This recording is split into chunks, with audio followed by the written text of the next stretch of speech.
residents here in Daphna, West Bay, Doha. We are delighted because finally we are able to do this kind of activity together with our colleague from HY. And then the accounting and consultancy firm based in London, ranked number 15 in 2013 by Accountancy Age, based on the income for about 600 or 700 million pounds sterling. This is very funny.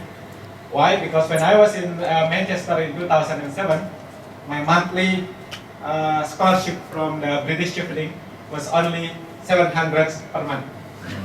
700 pounds sterling per month. It includes the transportation, accommodation, book, what else? Food. But we managed to do this. And one of my colleagues who is also going to England in 2007, 2006, 2005, Miss Krishna.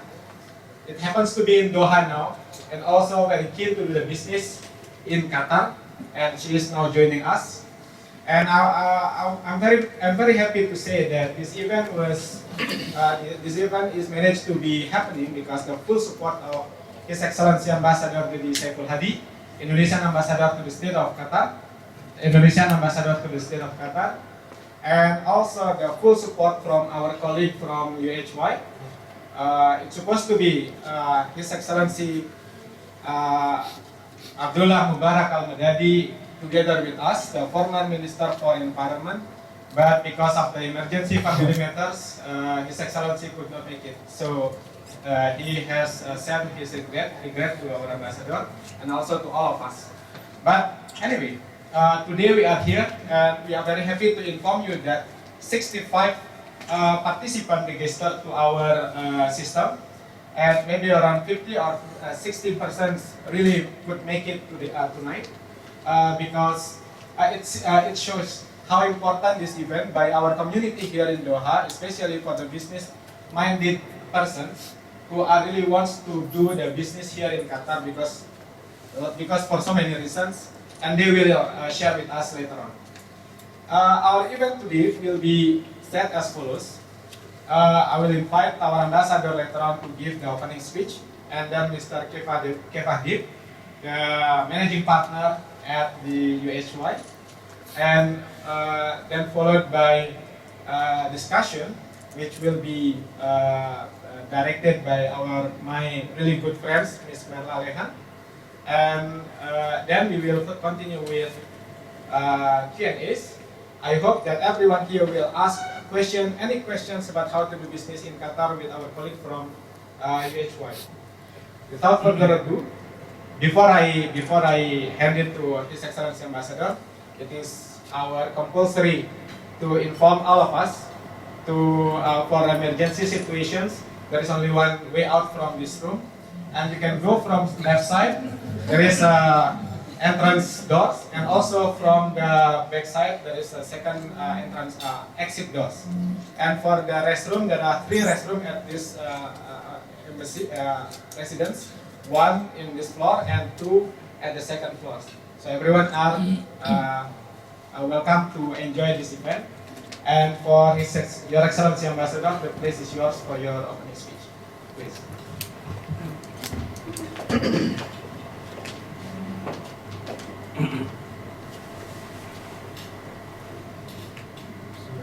So quickly begins like Mr. Aula, so I read my speech. Bismillahirrahmanirrahim. Assalamualaikum warahmatullahi wabarakatuh. Good evening, everybody.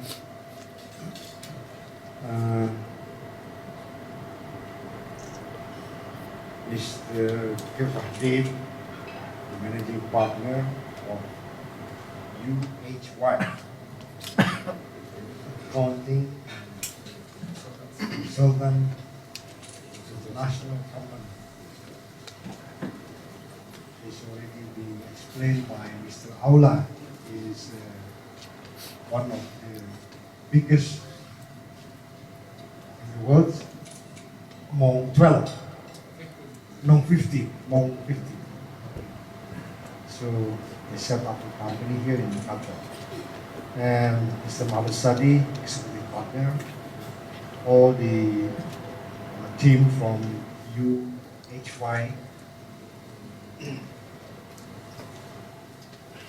my dear Indonesian business community, and also I would like to welcome and to inform you all that there are some Indonesian businessmen who are coming here to Qatar now, join with us in this evening.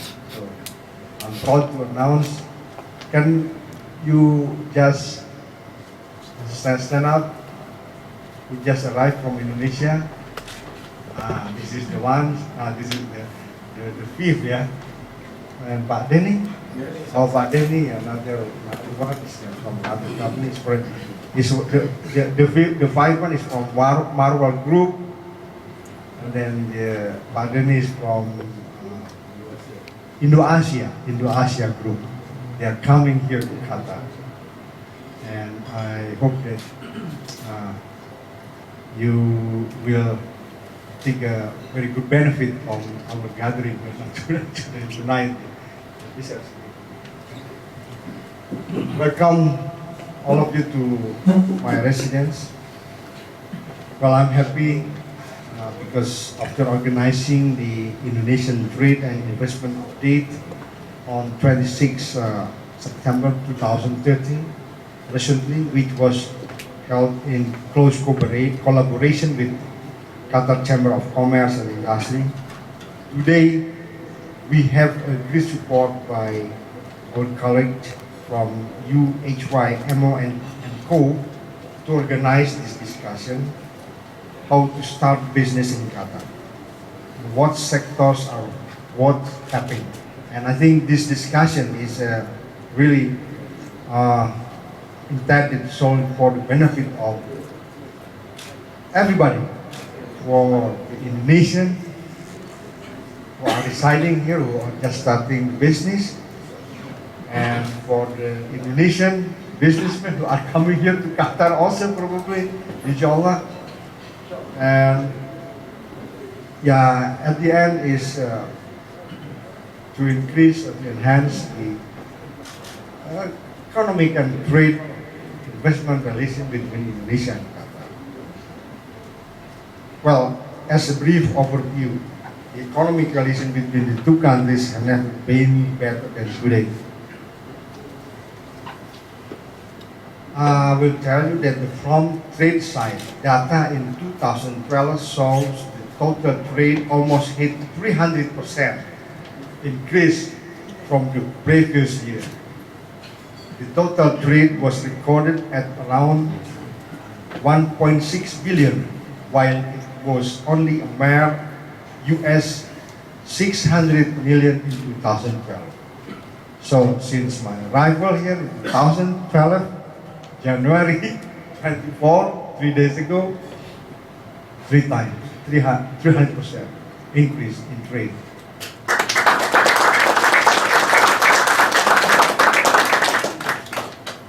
And yeah, of course, it's not only by me, by Aula, by everybody at the embassy working very hard.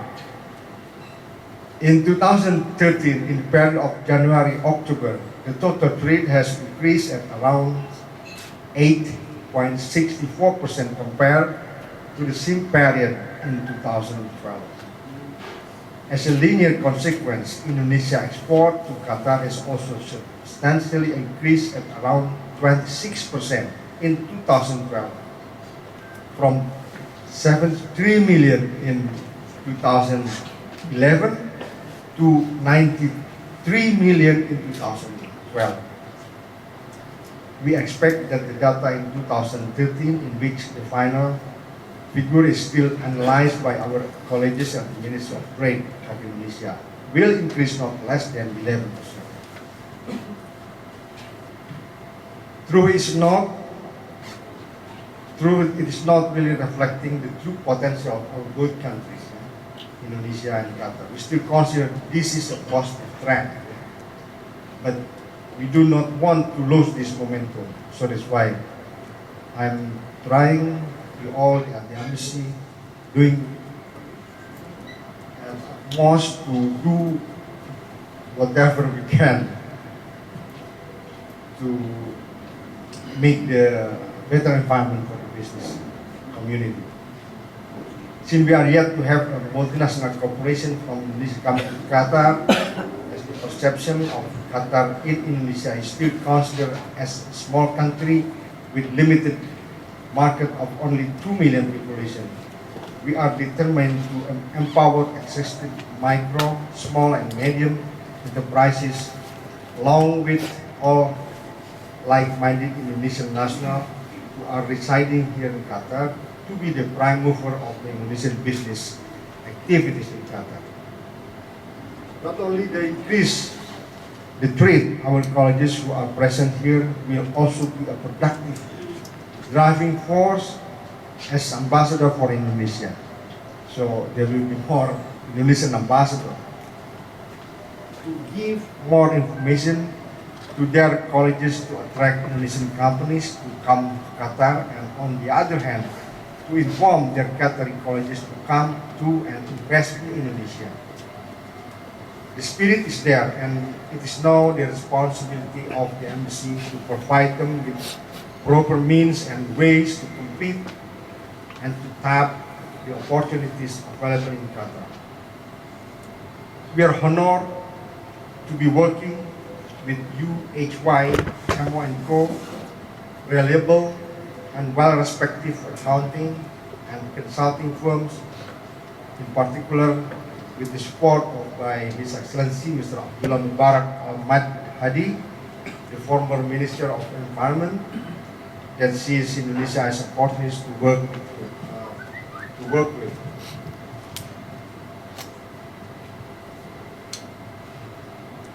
With your expertise through well and through research and experiences you could share with us the know-how of doing business in Qatar as well as the sector that won't happen. I'm hoping through this collaboration we'll be able to interact, communicate and build network for further and future collaboration with the sole target to increase the level and quality of Indonesia and Qatar economic relation. And I think at the end I can imagine if with some of you become really bigger and bigger business, and it is good also for the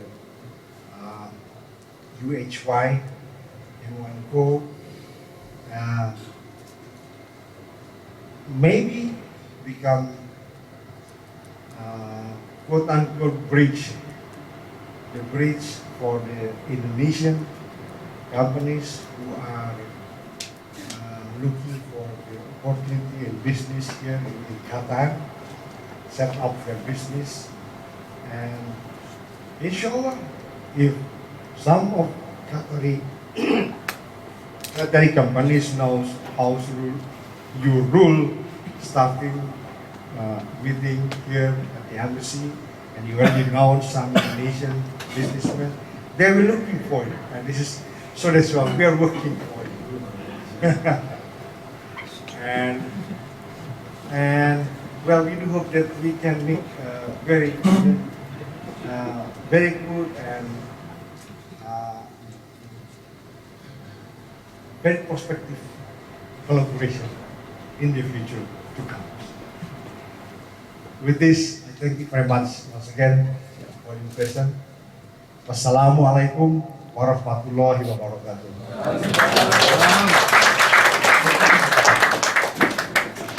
Managing partner of UHY to give his speech, please.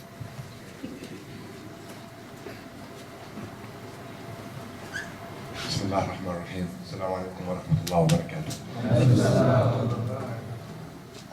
The Ambassador of Indonesia, Your Excellency, Hadi, the Head of Economic Affairs, Second Secretary, our friend Mr. Muhammad Allah, delegates of the Indonesian Business Association community, all the respected ladies and gentlemen. A very pleasant evening to you all. On behalf of my co-partner, Mr. Abdullah Mubarak Al-Madadi, and our executive partner, Mr. Muhammad Shadi, we thank you a lot for giving us the opportunity to be here with you from representing UHY, AWMO and Co. I would like to extend our sincere gratitude for inviting us and to be part of this event. It's truly a great pleasure from our side to act as the bridge to connect and strengthen the ties between Indonesia and Qatar and explore the unending business opportunities from both of these worlds. It's a worldwide known fact that Qatar has become economically strong, stable, and regarded now as one of the wealthiest countries in the world, measured by GDP per capita, with a large contribution coming from the oil and gas sectors. From there and then, Qatar's rapid economic growth has given way to a lot of business sectors as the country continues to develop, improve and enhance its lifestyle. Not to mention adjusting and adapting to cultural changes, but not to the extent of affecting its traditions and customs. My partners and I have witnessed all these drastic changes, and we continue to witness some more. As I was in a discussion with His Excellency a while ago, I told him that myself and my co-partner, Mr. Muhammad Shadi, myself, I was brought up here, born and raised, and I can tell you exactly what was Qatar before and what was Qatar now. Muhammad Shadi, my co-partner and my friend, has been here for the past 15 years. So we have seen the change and the growth and the development from the early 80s and then early 90s and early 2000. I would like to say, with the unstoppable growth, we must experience it together. We at UHY, AWMO and Co. will have to say that we share the same aspiration and as everyone in the Indonesian Business Association community. That is to relentlessly know more about Qatar, where we have gathered here tonight for this event. How to start business, what sectors are worth tapping. Our team has gathered which we may have thought of as essential information for the topic mentioned. With my team effort, Merla, Raki, Ali, Sheila and Arsi, and my co-partner Muhammad, with your support as well, we do believe that our common aspiration will be realized and achieved. I wish everyone all the best and success in all their endeavors. Thank you very much. Assalamu alaikum wa rahmatullahi wa barakatuh.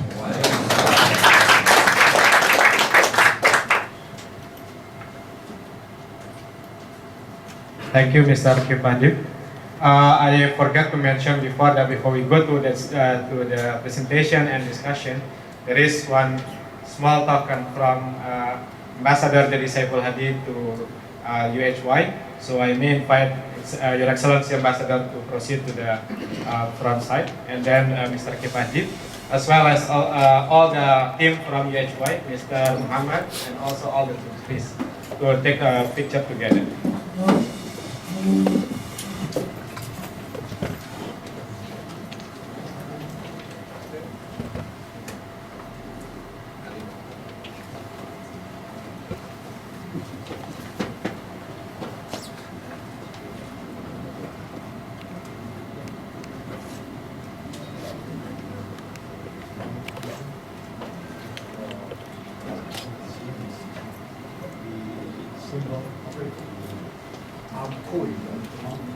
What of that?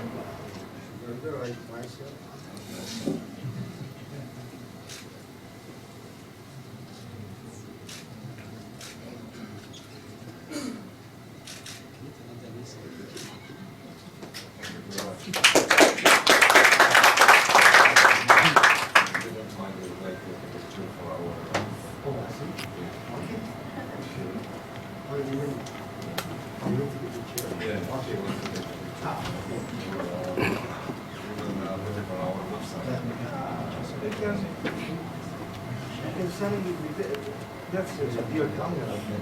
Better make a picture. Better picture. One, two, three.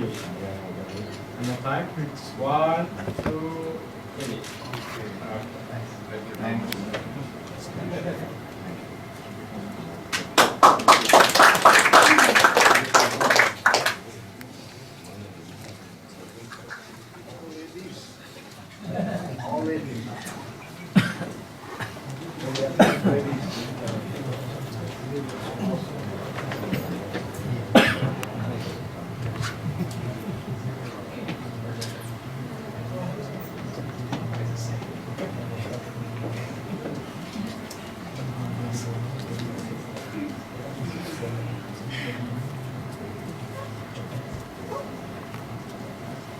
Good evening, everyone.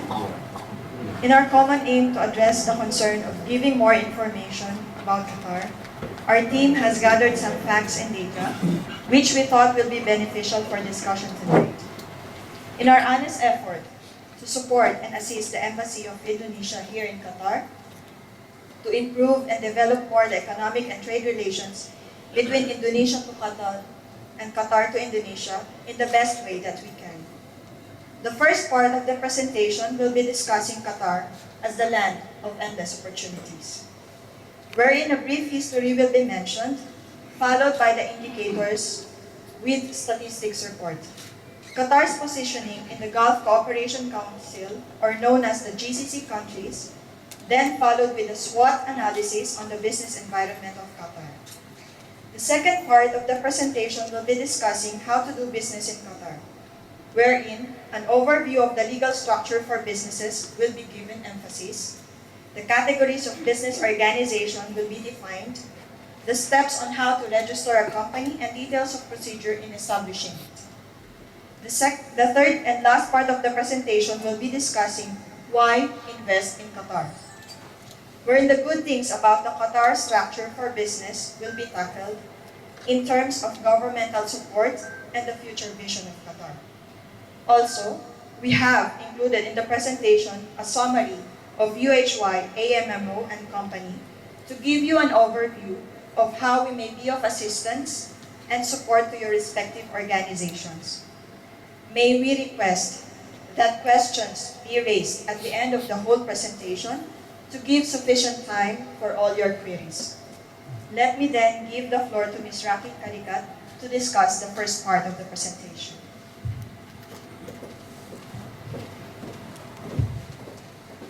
Thank you, Ms. Mirla. Good evening, ladies and gentlemen. It is indeed an honor and privilege for me to be present here to speak to you about Qatar, the land of endless opportunities. I would like to start by talking about the history of Qatar.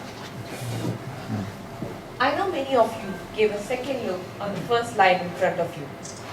Qatar, a place of poverty, malnutrition, and disease? Well, yes. Before the discovery of oil, Qatar was once a place of poverty, malnutrition, and disease. During most of that period, the area was a loose association of tribal groups primarily engaged in fishing and pearl harvesting. But this came to an end in the 1930s when the pearl market collapsed. In 1935, the establishment of Qatar General Petroleum Corporation took place, signaling an end to what Qatar once was and the beginning to what Qatar will be. Today, Qatar is the richest country in the world on a GDP per capita basis. In terms of figures, it stood at $100,889 in 2012 as per the IMF. Qatar holds the world's third largest natural gas reserves and is one among the 5 largest global energy producers. In relatively short period of time, Qatar has become one of the largest international business centers, and now it is a member of the UN, the OPEC, the Arab League, the IMF, the World Bank, and the GCC. What more? Qatar has become the 19th most peaceful country in the world. It held the 2006 Asian Games, and I'm sure you all must have heard that it is the host nation for the FIFA World Cup in 2022, the first among the Arab countries to host such an event. With that, let's have a look at the major economic indicators of Qatar. As presented in the table before you, Qatar's nominal GDP forecast for the year 2013 stood at $201 billion. Its real GDP growth forecast for the same period is 5.8%. Qatar currently has a total population of 2 million, inclusive of expatriates, and its inflation rate stands at 3.6%. The Qatari riyal is pegged to the US dollar at a fixed exchange rate of 3.64 Qatar riyals per dollar. Now, as you can see from the graph in front of you, Qatar's GDP has shown a continuous increase right from 2009. This is quite evident from the dotted trend line on the figure. At present, the GDP of Qatar at current prices is Qatar riyal 733 billion. I'm sure that you all now have a question in mind. Which sectors contribute the most to the GDP? Here it is in front of you.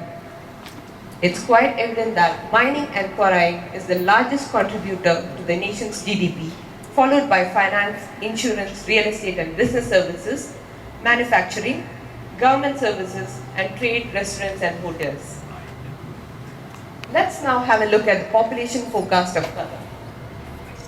Qatar currently has a population of 2 million, inclusive of expatriates, and this is expected to grow at an average annual growth rate of 7% to reach 3.15 million by the year 2020.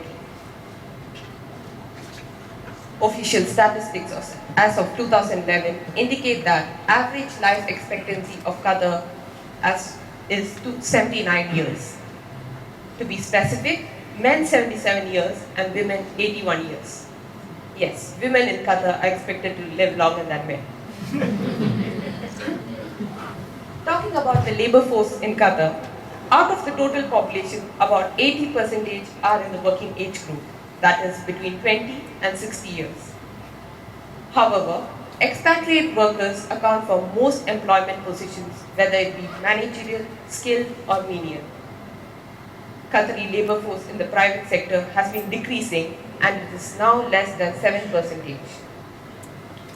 The Qatari government attempted to foster Qatarization, replacing foreign workforce with locals, but this has yet to have much of an impact.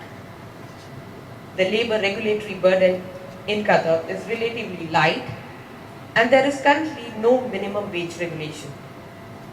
However, all foreign laborers have to have a national sponsor. What about Qatar's positioning among the GCC countries? The GCC was one among the most performing economies bloc that recorded an exceptional growth rate of 6.4% in the past 2 years. Qatar is one of the prominent members of the GCC and is expected to lead the GCC growth rate with a projected 6.8% in 2014. As indicated by the red line on the picture, Qatar ranks the highest among GCC countries in terms of labor and goods market efficiency, health and primary education, higher education and training, and institutions. With that, let's have a look at the SWOT analysis on the business environment of Qatar. Let me first tell you about the strengths. Qatar is a country with stable government fiscal policy and a market-based monetary policy. It is ranked 22nd in Transparency International's 2011 Corruption Perceptions Index, comparing favorably with regional peers. What more, corporate tax rate was cut to a flat 10% from January 2010. Now, if I was asked to point out the weaknesses, I would say that the domestic economy is still almost completely reliant on the oil market to maintain its growth. Also, although there have been recent moves to ease some restrictions, in most sectors, foreign ownership is capped at 49%. Opportunities in Qatar business environment is something which you as potential investors are looking forward to hear about. Now, the long-term prospects for growth in Qatar are very good. Huge investments are being made in the education sector, which will improve the skills base. In addition to this, Qatar's membership with GCC facilitates trade with Gulf peers. Also, although this is subject to government approval, there is a chance that 100% foreign ownership is permitted for businesses in agriculture, industry, tourism, health and education, as well as in natural resources. Possible threats are only Qataris are able to obtain import licenses. Although not a major threat, some US observers feel that Qatar's copyright protection is inadequate. So to sum up, Qatar may look like a small dot on the world map, but in reality, it is like a rising giant in the business world. This is mainly driven by government strategy, which aims to encourage more investments and affairs through modernized rules and regulations. Thus, accessing the promising markets of Qatar is now possible through an easy and clear path. Thank you, Ms. Rami. Very well said. Please bear in mind that the presentation you're about to see serves as a guide only and is not intended to govern nor to impose, neither supersedes any laws of the state of Qatar. This does not contain any definitive and specific legal advice, and anything for such should be obtained accordingly. First, let me state the legal structure for business in Qatar, which, according to Law Number 13 of 2000, the Minister may issue a decree allowing foreign investors share to exceed 49% up to 100% of the project's capital in the sectors of agriculture, industry, healthcare, education, tourism, exploitation and development of natural resources, energy or mining, provided these projects are compatible with the development plans in the state and taking into account preference of projects that achieve optimal exploitation of the available domestic raw materials, export industries or industries that provide new products or use modern technology, projects that settle globally well-known industries, and projects that take interest in national cadres and their rehabilitation. And it was later on amended with the Law Number 1 of 2010. The former Emir, His Highness Sheikh Hamad bin Khalifa Al Thani, issued Law Number 1 of 2010, which amended few major provisions of Law Number 13 of 2000, regulating the investment of non-Qatari capital in major economic sectors. According to the regulation that took effect, foreign investors are allowed 100% ownership in businesses such as consultancy services, information technology services, and other services related to sports, culture, entertainment, and distribution. We may suggest that for those who plan to establish their companies, prior legal consultation can be done to have a clear view of what the law applies. Now, let's go over to the categories of business organizations.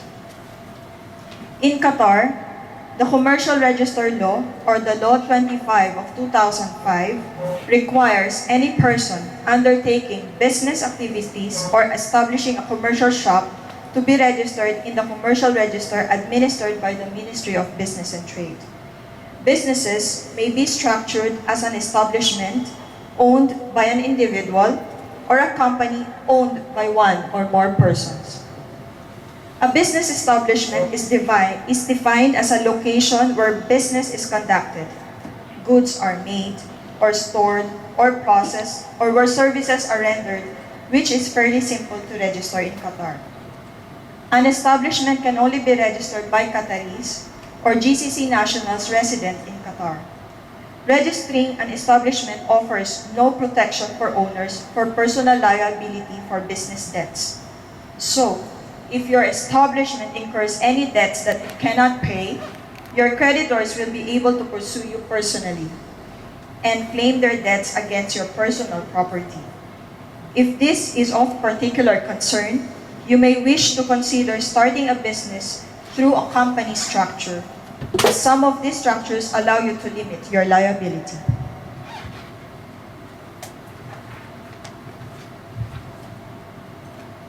A company is a separate legal entity established by a written contract between its partners, often called a memorandum of association. It is treated as a separate legal identity from the identity of its partners, often referred to as legal person, and has its own name. Each partner contributes a sum of money or assets or provides specific services capable of being valued to the company as the time of incorporation. This contribution is known as the capital of the company. The categories of business organizations are as follows: the partnership company, limited partnership company, particular partnership company, shareholding company, limited share partnership, limited liability company, single person company, and the holding company. Out of these categories, the most viable will be limited liability company and holding company structure. Limited liability company, or what is known in Qatar as with limited liability, can be defined as similar to a shareholding company, except that it cannot be listed on an exchange and can have between 2 and 50 shareholders. The liability of shareholder will be limited to their contribution to the capital, and it is required by law to have a minimum capital of 200,000 Qatari riyals. This structure also requires a Qatari national to be partner or partners, 2 made 2 with a total share of 51%, and 49% share for the foreign investor. The benefits of this type of company is that it provides for limited liability, which means that the shareholders in this company can only lose the amount invested in the company. It is easier to manage and its structure is investment friendly. Partners can divide profits in a way that it is not proportional to their investment in the company. If your business expands or if there are significant debt levels envisioned, then the limited liability company is the best structure to use. Its capital levels are small compared to shareholding companies, but shareholders get the same protection. All you can lose is your contribution to the capital. You will, in most circumstances, not be personally liable for company debts. While a holding company is defined as a non-listed shareholding company with its only purpose being to own investments or portions of other companies, it is also required by the law to have a minimum capital of 10 million Qatari riyals. This could be a good structure to accommodate investors in the future and raise capital and financing to inject in the various companies held by its holding entity. In making a decision about the structure that is best for you, speaking to legal and financial advisors is always a good approach to ensure the structure suits your needs and your financial position.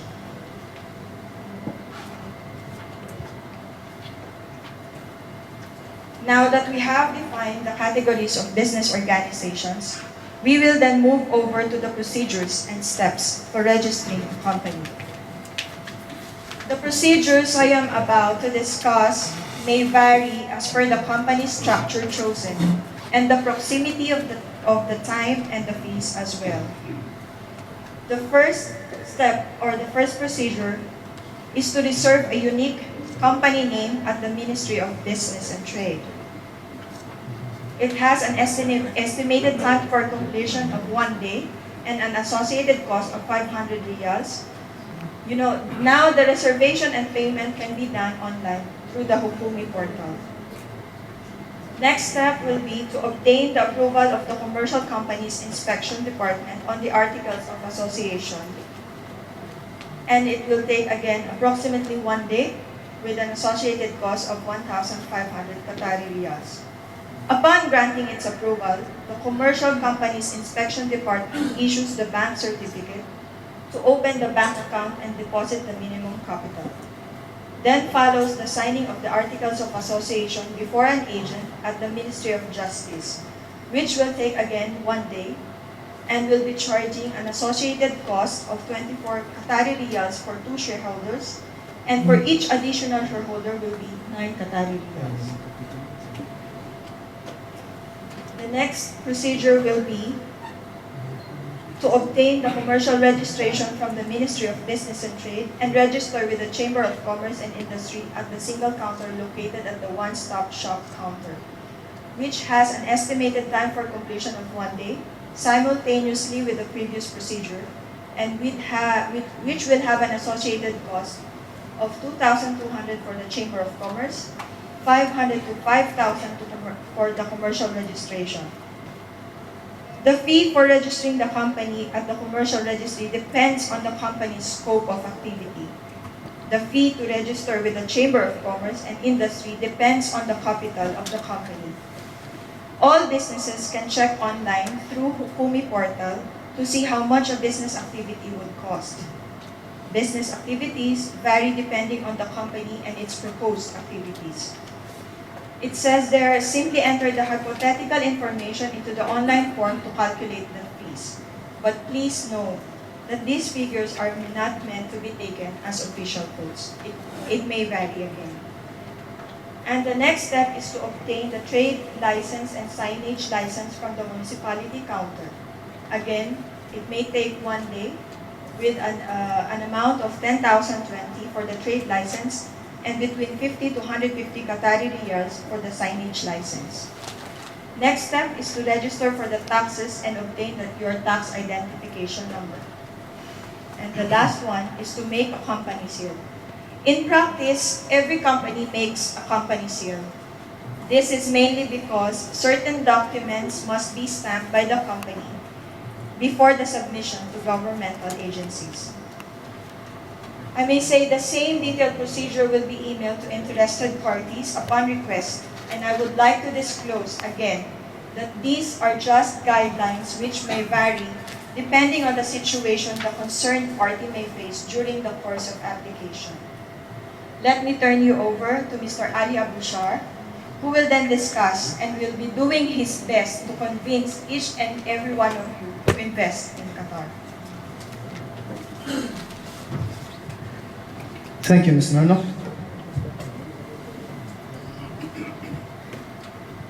Now, as you all know, a significant source of Qatar's national income derives from exporting oil and gas. The country possesses more than 200 years of proven natural gas reserves, enough to last 25 years. However, the government doesn't want to rely solely on exporting oil and gas as its main source of income, because the country can be subjected to outside shocks that are related to sudden shifts in demand, supply, and global prices. So, in an effort to reduce this vulnerability, the government has been encouraging economical diversities to fortify Qatar's long-term economical prosperity. With that being said, the economy of Qatar has been thriving at a rapid rate, with ever-increasing global energy requirements and no sign of demand slackening. Qatar has been given a central role in the world economy. As an active member of the World Trade Organization, Qatar supports a liberal economy and is committed to free trade. The Qatari riyal remains to be a secure and freely convertible currency. There are no restrictions on profit transfer or capital repatriation.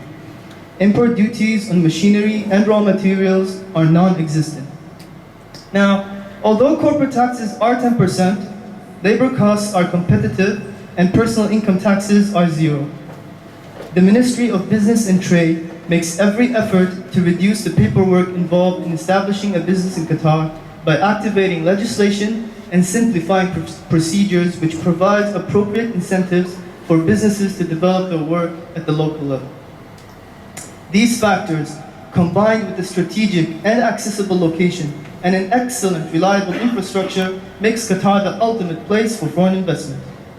The budget in 2010 and 2011 was Qatar's largest in its history, with 35.5 billion Qatar riyal spent on infrastructure, 17.3 billion on education and youth welfare, and 8.6 on healthcare. Investments in infrastructure through to 2014 this year is expected to reach 140 billion. During 2012 and 2013, some of the biggest infrastructure projects have initiated. Qatar has started to move towards the implementation phase of many of these projects to ensure they are delivered for the 2022 FIFA World Cup and other potential 2020 Olympic Games. As such, Qatari authorities have embarked on a major transformation drive with a major emphasis on the development of buildings such as hospitals, schools, and tourism facilities, while ensuring they comply with and exceed local and international standards. Some of the projects include the Hamad International Airport, or previously known as the New Doha International Airport, the New Doha Port, the Doha Metro, or the Qatar Rail, the Qatar Bahrain Causeway, and the Doha Subsea Tunnel.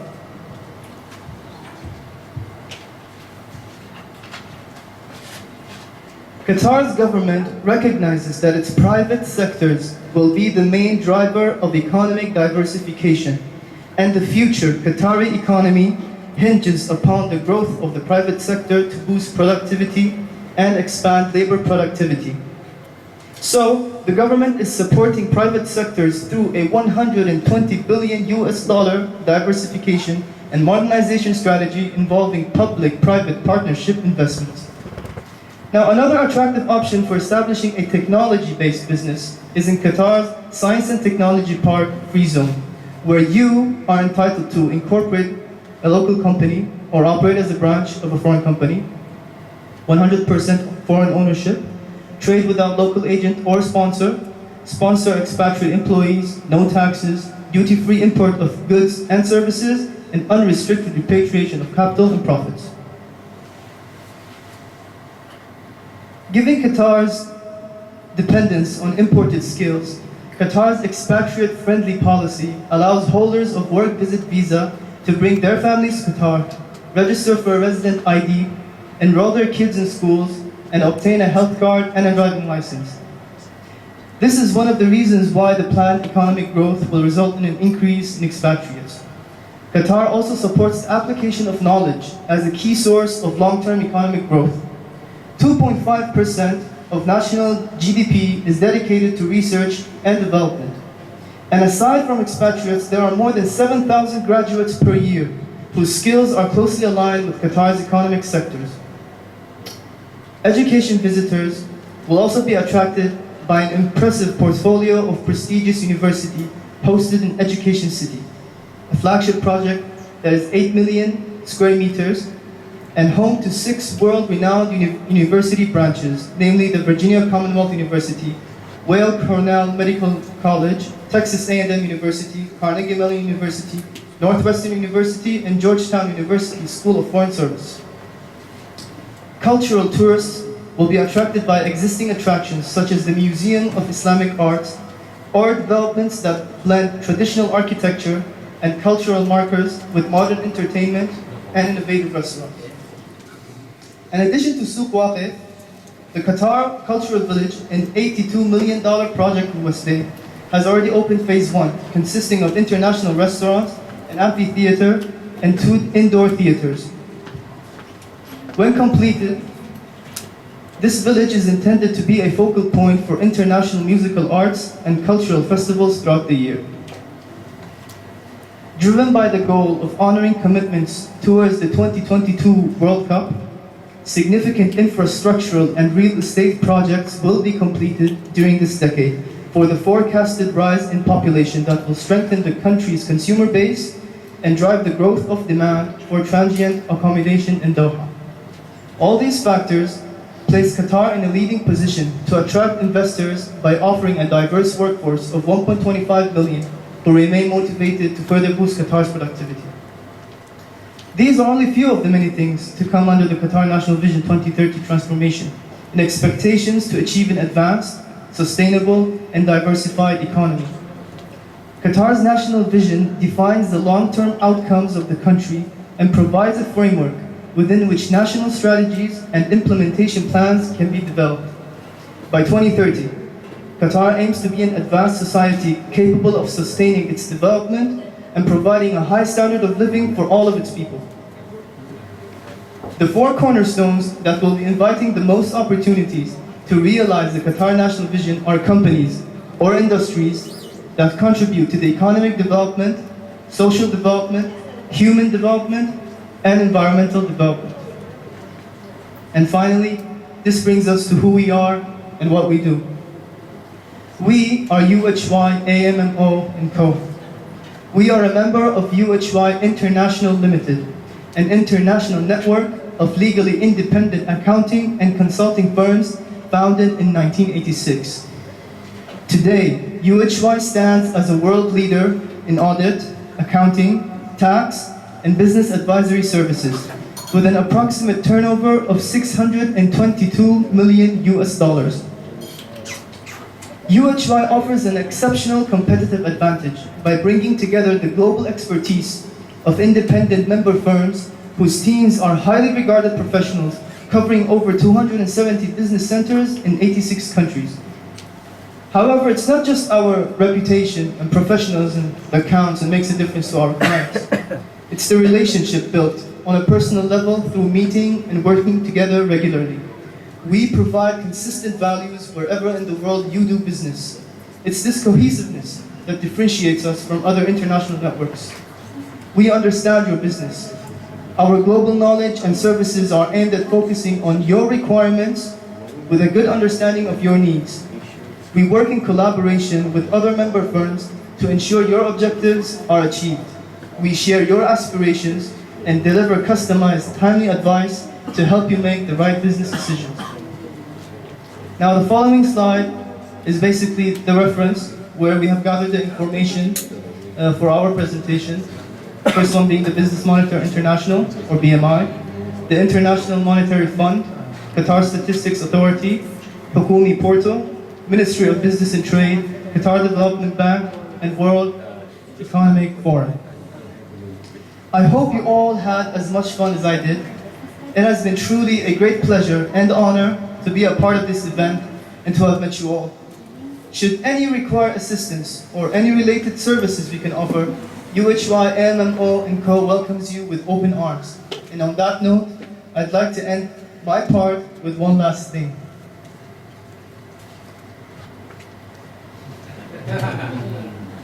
Terima kasih.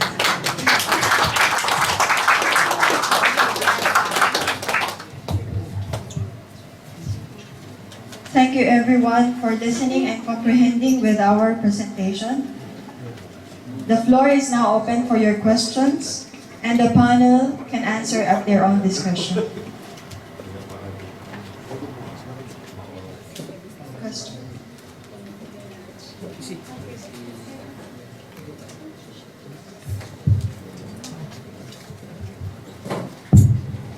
Thank you. In the beginning, your presentation, it's mentioned about the mining sector. My question is, what kind of mining commodity or material to be explored for business in Qatar?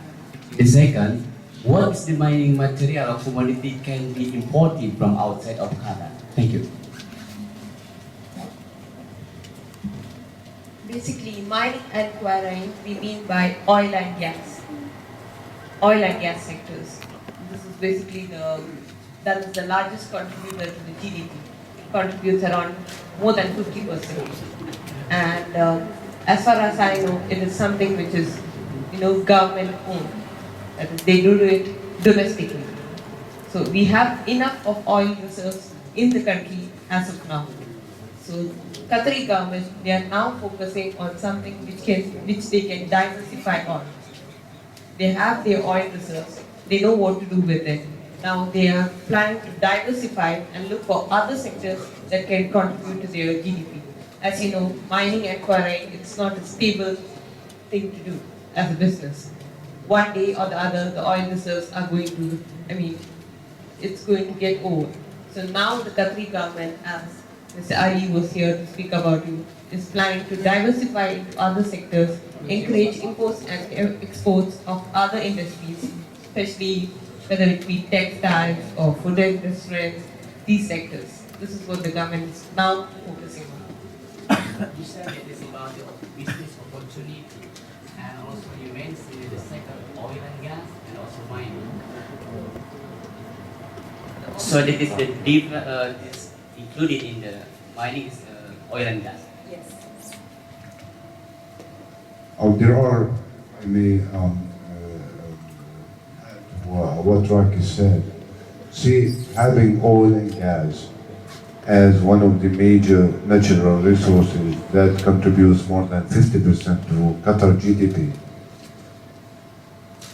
You need other businesses that could, it follows the exports and the exports of oil and gas, because you need to accommodate, you need real estate, you need manufacturing, you need hospitality, it's like there are sectors and industries that goes along with oil and gas exports here in Qatar. You see, with oil and gas, Qatar accommodates very, they accommodate gigantic in oil drilling and gas and natural gas as well. Major companies like Occidental, Total, Maersk. These companies, they get their people to do the work over here. So they need accommodation. I'm just putting it for you in a simple equation. People that are coming here with their equipment, with their expertise, they need real estate, they need accommodation, they need healthcare, they need, other related services that goes along of doing business in Qatar. In addition to that,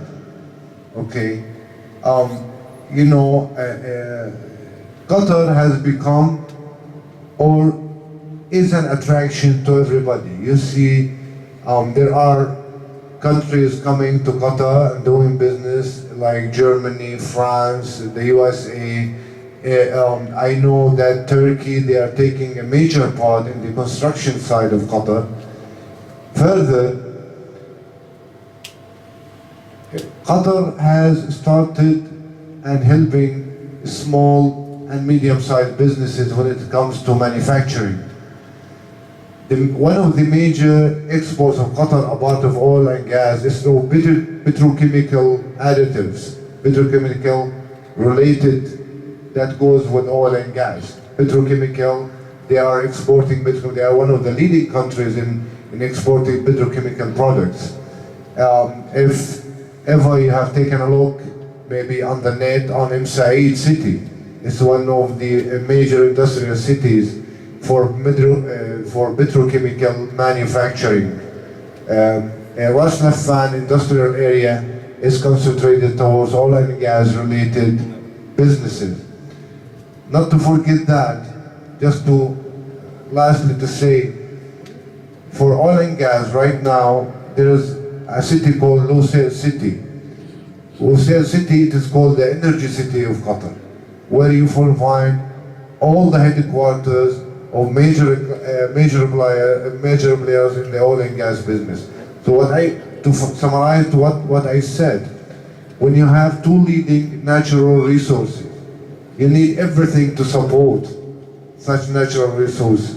People are coming to your country, You need to have hotels, you need to have infrastructure, you need to have flyovers, you need to have health school, education, you need to have hospitals to accommodate, because as we have addressed earlier, the population in Qatar now is 2.1 million with expatriates, okay? And this increasingly will be in 2020 will be 3 million plus. So you can say 85%, if 90% of the population of Qatar is from your country, my country, and other countries. So when you operate in Qatar, you bring your own people to do the work. So it's like an added service to the oil and gas sector. Everybody is working as a support for the oil and gas sector. Thank you.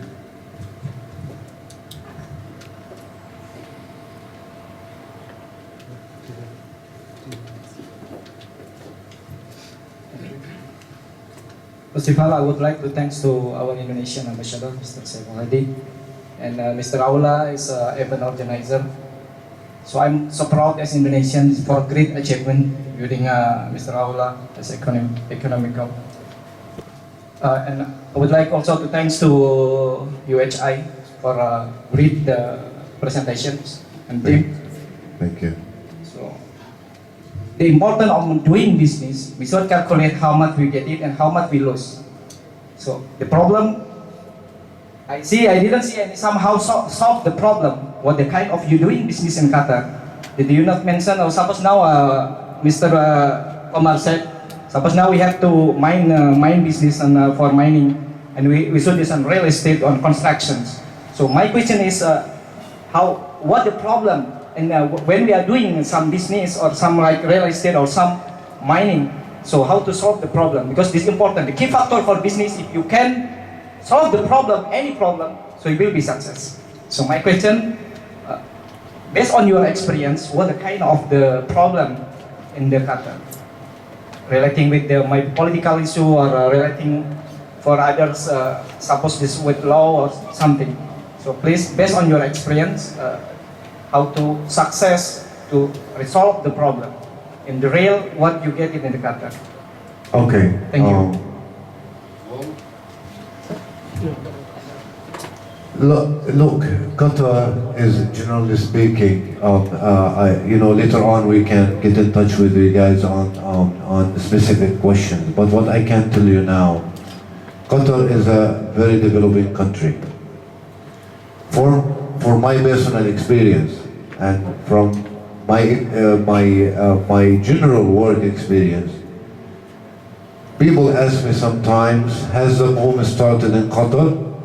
I tell them, it started, but there are more to come. There's a Qatar Vision 2030 that will tell you where Qatar is looking at to be. Okay? You're talking about a developing country. You're talking about a country that in needs of expertise from everybody.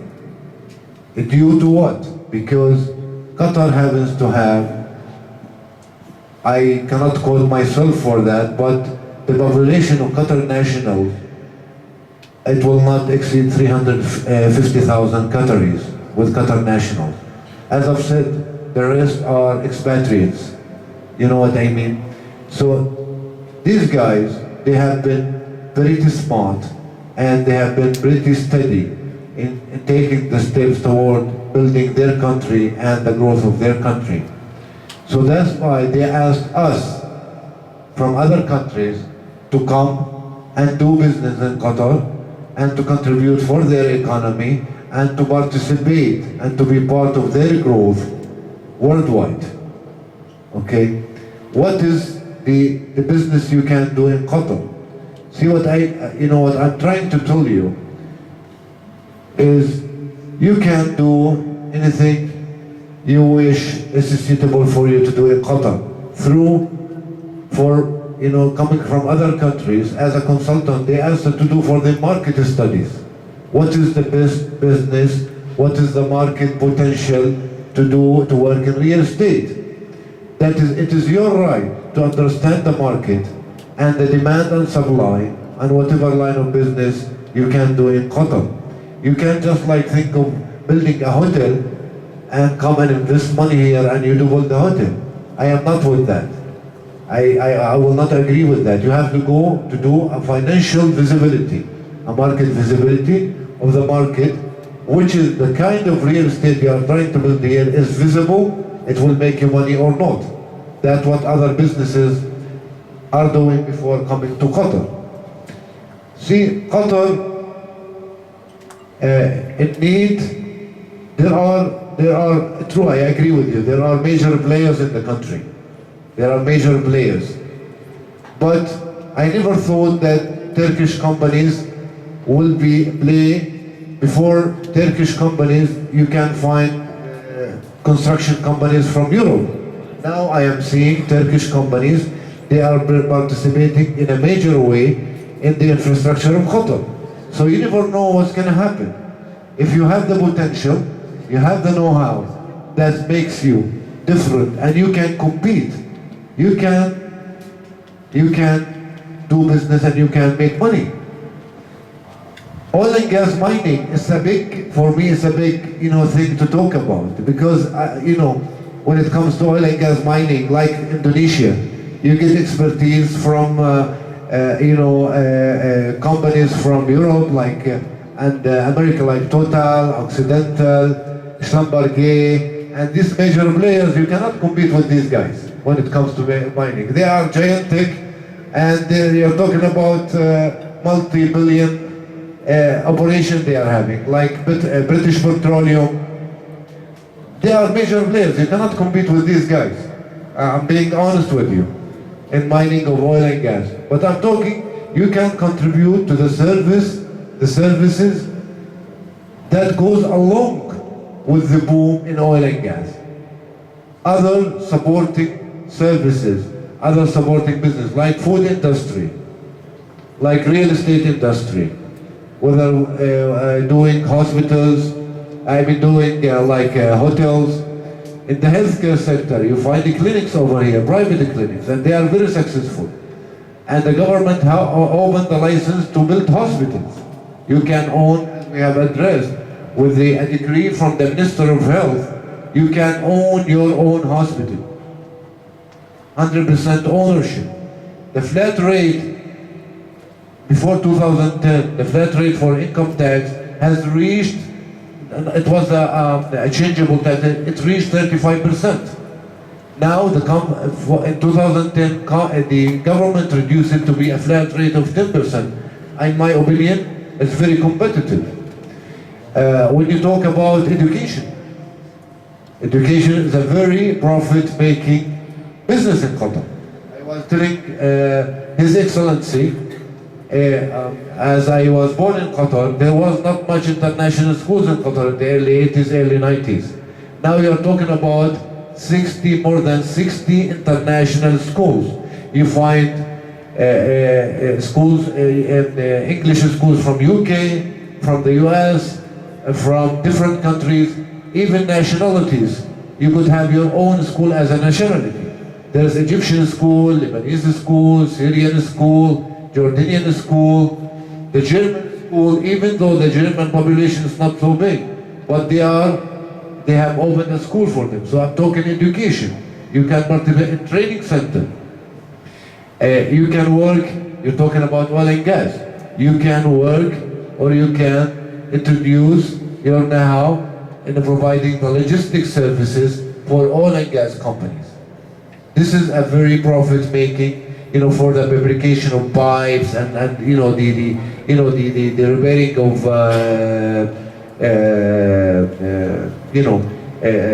whatever used in the oil and gas mining. Okay, the opportunity in Qatar, in my opinion, that's why you see people from other countries they're coming. If they don't have, they don't have assurance that they will do good money, they will do good business, and they will make profit, they will not see many people like from Turkey, from Brazil. You see the Brazilian community has increased from my experience. I never saw any Brazilian before in Qatar. Now they are increasing. They have their own, they are working in oil and gas, they are working in real estate. So other countries, they come here because they think there are opportunities and they are pioneers. And believe me, if you are well focused on the type of business you are going to do in Qatar, you will be successful from my experience. We have done market studies, we have done market surveys, financial facilities for companies, and they are very successful now.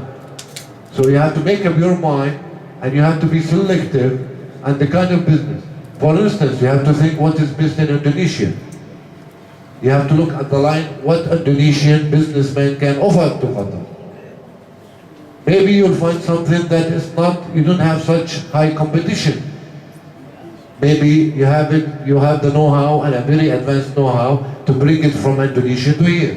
Maybe you want to build a factory here, something that you are manufacturing in Indonesia, and you think there will be no competition in Qatar.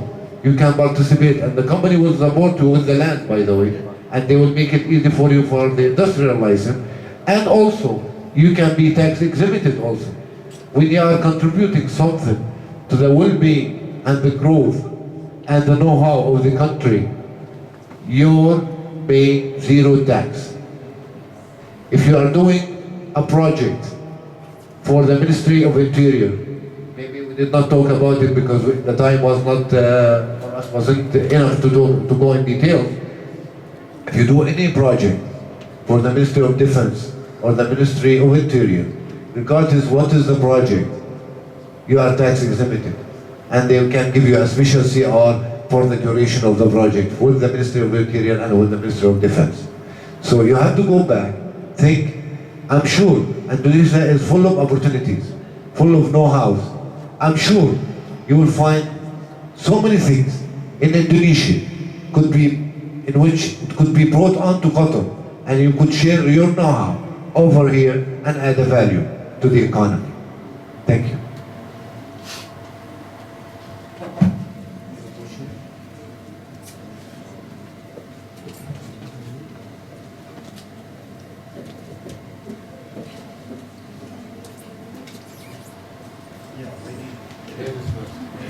Hi, I'm actually new in the business world. I just have simple questions. Can you elaborate more on the single person company? And why is it that you said only 2 companies are the best choices for us? Because I think most of the Indonesians here who want to start business, they want to do small-sized business, not like large scale that actually, contributes to the oil and gas industry. It's probably just this starting from zero, from selling their food products and stuff like that, and they probably don't even have a location. They probably start from their homes and everything like that. So, is that really the best choice to actually start a company? And also, do we have to start a company? For me, a company is like you and your employees, and then you have to actually take care of the employees and stuff like that. So I think I have 3 questions then. What was the first one? I just need the single person company definition to be elaborated. Okay. The single person company. This type of company, I do remember a couple of years ago, it was called sole proprietorship company, which is single, like establishment. It is owned by one person. But now they are trying to diminish this, they call it establishment. You have this term in Indonesia, establishment. It is owned by one person. The establishment, the reason why they have removed it is because they don't have facilities like having a WL. So you need to have a limited liability to your company. So they have come up with something called single partnership company, which you will have the facilities and the features of WLL company. Okay, so the change, the establishment did not have the limited liability, and it is owned by one person. Sorry, what do you mean by liability? As in, like, if you Limited- have profits? Yeah, a limited liability company, in case of, for instance, in case you have a problem in the company, or liquidation problem, or a business problem, the liability will go to the company, not to the person. So, such single partnership company has established, and the owner for the company has to be, the reason we suggested to you WLL with more than 2 partners, single partnership company must be owned by Qatari national. A foreign partner cannot own 100%, and you cannot be a partner in a single partnership company. It is owned by Qatari national 100%. So this type of company they have allocated such type of company for Qatari nationals. They want to shift them from having an establishment to a limited liability company. Okay? For the limited liability company, you could have 2 partners and more, in which the Qatari nationals must own 51% and more. As a foreign partner, you could own from 1% to 49%, and it could be multiple foreign partners. It doesn't have to be 1 or 2, it could be 3 or 4. It has to total up to 49%. Yes, the total up to 49%. The number of partners, you can have 4, 5, 6 partners, and they could own 5% each. It doesn't matter. But the maximum ownership for foreign partners must not exceed 49%. Qataris, the minimum ownership of the company must not be less than 51% and more. So the owner for Qatari national, 51% and more. The owners for the foreign partners must not exceed 49%. And it could be less, of course. And for the labor department, you talked about something, the labor and the employees. Am I correct? No, I asked about, do we have to have a company? Okay, obviously the answer is yes. You have to register. Yeah, you have to register. You could have a company, and you will be paying tax on your ownership, which is 10% flat rate as a foreign partner. Even though we have like a very small business, it has to Even be though, a company. and yeah, it has to be through a company. The minimum capital must be minimum 200,000 QR. Having an operation as a foreign partner, it has to be legalized, and it has to be through a company. Since 10 years back. Yes, of course, when we do the registration, I don't have any problem. But we have a lot of problem regarding to the cost of property. Okay. So the property that means increasing the rent of building, shop, office, etc. This increasing look like the government unable to control at all. This increasing maybe 100%. Based on your experience, how you manage on that? You mean maybe how other company can manage this cost increasing repeatedly and very, very high. And the second question is, you asking us to invest in Qatar. Any investor is looking and asking how much percentage minimum return based on your experience. Many companies you have looked minimum return of a company, that's interest. Okay. If less interest, I tell you, it's better to invest in another country. Why to invest in Qatar? Okay, that's what we are here tonight. We are here to convince you to come and do business in Qatar. But the third question. Yes. My dear, I will. Okay. Go ahead. You have 2 questions, am I correct? Yeah, yes. Regarding controlling how you can control your cost, running cost, which is rent and other things. And the second question, what is the what is the rate of return on your investments. To answer your first question, I say I can answer your question with something very simple. See, when you are doing a business in Qatar, in my opinion, renting a place, okay, it differs from one area to another, okay. You can rent an office in West Bay, which is you pay 40,000 for 120 square meters, and you can rent an office in Mamura or Hilal, okay, and you can pay 15,000. So it depends on the location of the area you are choosing your office, okay. Second, the rent law over here, it goes by demand and supply, okay. It goes by demand and supply. If the demand increases, price and supply is less, the price will increase, okay.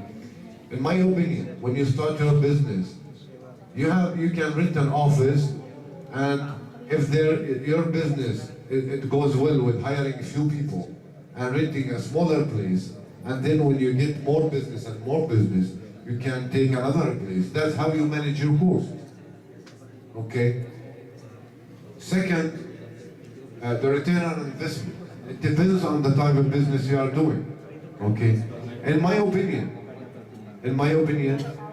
construction, all of us know it. You don't look for much profit. I'm sure some of you are in construction business. In construction, it depends on how many projects you take and how much you are utilizing your equipment, machinery, and labors. If you are taking a project 500 million, barely you can make 7 to 10%. From my experience, from the construction business, okay? And it's a known thing, not only in Qatar. In construction, you don't look at 50% profit margin. Definitely not. In construction business. From my experience, from working as, my background is in finance, audit, and from my knowledge here in Qatar, my professional experience in construction. The best businesses, in my opinion, to make business, and it's a personal experience, education. Education, healthcare, okay? Not necessarily healthcare, you could work in clinics, like x-rays and different types of blood tests and so on and so on. They are making good business, I tell you. And the country needs more. This is my personal experience as an individual. I've been to clinics to take some sort of, like anyone of us, blood tests or whatever, do some checkup. They are making good money, okay? I can tell you that. Education is one. F&B is another one. Food and beverage is another one. Anything related to facilitate the building of hotels, because as you can see, hotels are popping like mushrooms in Qatar. You can see a hotel every now and then. Like towers, every now and then you see towers. No, it's now hotels. I cannot keep up with emails coming from different hotels. They want to come and visit with me to use their hotel. Okay, there are so many hotels. One of the things you can work with, the facilities that the hotel needs. That's another business, and you don't find many competitors in that business. Anything relating to hotel business. See, real estate, it's a going on business, okay? Shopping malls, as you have seen, shopping malls are also getting, increasing one by one, okay?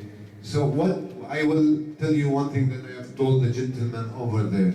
I told him, thinking of what you will do business in Qatar, think of what you have in Indonesia in which you can offer to Qatar. See, to be as a business consultant, I'm here to advise you. Okay? Do not, you can do business in Qatar through figures. You have to see figures before you come and invest money in Qatar. Figures, it will come through a market visibility, a financial visibility. You tell me, if I have this much money, what can I do in Qatar? I have in mind in Indonesia, I'm doing this and this. How is this a project? You will spend maybe $5,000 to $10,000, but you will know exactly what you will be doing, whether you will do it or not. It will give you an indication, okay? But from my experience, healthcare is booming in Qatar, education is booming in Qatar, okay? You have 55 schools and you want to apply for your kid to go to school, they put you on a long waiting list, okay? FMB, maybe some of you know what I am talking about, okay? FMB is a booming business in Qatar. Everybody got to eat, okay? You can, every population here, you can find Chinese restaurants, you can find Korean restaurants, you can find, so everybody serving their own cuisine, but don't forget that there are other expatriates, they are into trying your food. They want to see your products, okay? Our friend the other day, he will come to us in our office and he showed me a writing pad made in Indonesia. Okay, that is one of the things you could do in Qatar. You could have an assembly line, something made in Indonesia. You can bring the know-how to Qatar and do it over here in Qatar. Manufacturing, government are very supportive. The government is very supportive of manufacturers to come and bring a new know-how. Manufacturing business is a booming business in Qatar. The government can give you a lease land for 25 years with a rent almost nil, nothing. Maybe 10,000 riyals per year for the land. 10,000 riyals for a land worth of 25,000 square meters. They will give you a lease land, they will give you with the machinery, you can go to Qatar Development Bank, they can give you financing, the Ministry of Industry can help you with the manufacturing. The country, they are helping other know-hows to come to their country because they found they have a gap in the small and medium manufacturing. So that's why they are welcoming other countries, other businessmen to do manufacturing here in Qatar. I'm not talking about blocks and tiles. You see many factories in blocks and tiles. No, bring something that is you can export from here to other countries. Considering the labor cost, considering the facilities that the government will give you, considering the tax. Plus, you don't pay tax on employees. Employees don't pay tax on their salaries. What you pay is corporate tax only. Your salary, you don't pay tax. There's no sales tax. Customs tax is 5% only. To bring raw materials and machineries from outside, you pay 5% only on customs. So you could make Qatar as an exporting point for your business coming from Indonesia, and you can export to other countries. So it could be a startup for you to export to other GCC countries. Saudi is a big market, okay? Emirates, I'm not talking Emirates. Emirates is a big market. Other countries, you can export. You can get hold, you can be in partnership with a very pretty active, smart, business-oriented, and there are many of them, Qatari nationals. They are business-oriented people, just like yourself. They are welcoming you to come to their country, do business together, you make money, and they make money. Having a partner, a Qatari partner, will give you support, will give you facilities. The 51-49% is not only the equation in Qatar, no. It is the same thing in Kuwait, same thing in Saudi. Even Saudi, they are more strict for foreign investors than any other GCC countries. Okay, 51-49, it is the same in Kuwait, same in Qatar, same in Bahrain, all over the GCC countries. Forget about Dubai. Dubai is a different story. Everything they have free zone. You can form a company in 5 minutes with 50,000 dirhams. In Jabal Ali or in other free zones, they have internet city, it's a free zone. They have healthcare city, it's a free zone. Forget about Dubai, I'm not talking about Dubai. Qatar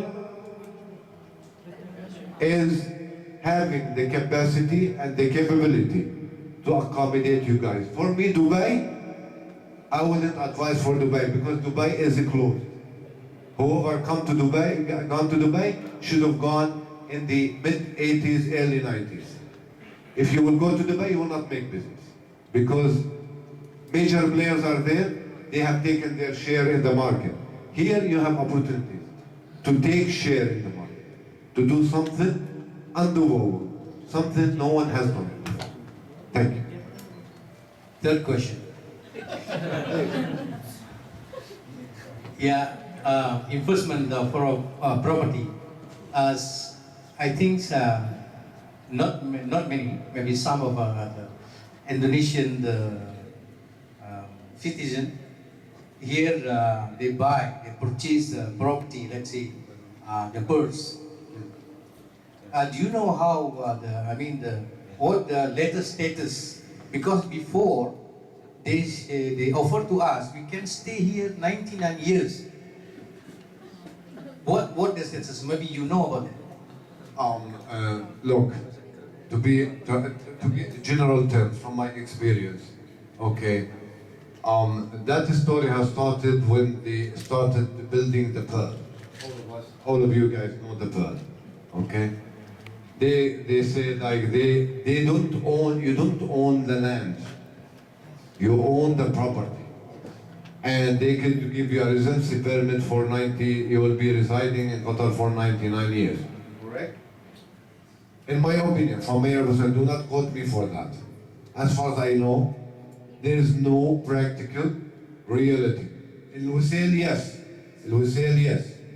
Lusail city, if you are in your oil and gas sector, you are a logistics service provider for oil and gas, you are a company like Total, Schlumberger, Occidental, Maersk, you could own your building in Lusail area. That is done. I can confirm it. But for other areas in Qatar, to be honest with you, from my experience, no one can own property in Qatar. It has to be Qatari national. I will not quote myself for something that I am not sure of, but what I know is what you know. What I know, there is no specific areas as of now in which you can go and buy a flat. Maybe you have heard a talk about it, but to confirm it, only in Lusail business companies can own properties, but not the land. They can lease the land, the government owns the land. The building, anyone can own it. You have a company, your company can own the building in Lusail area. But as of now, you cannot own any property. You cannot own a house in Qatar. It has to be a Qatari national. To confirm, Okay, last question. Now regarding the consultant, engineering consultant, what do you think about if we can bring the people who expertise in engineering, architecture? Okay, that is a good idea because as far as I know, there are only few major well-known players for the engineer consultancy, and they are taking a big share. One of them is KEO,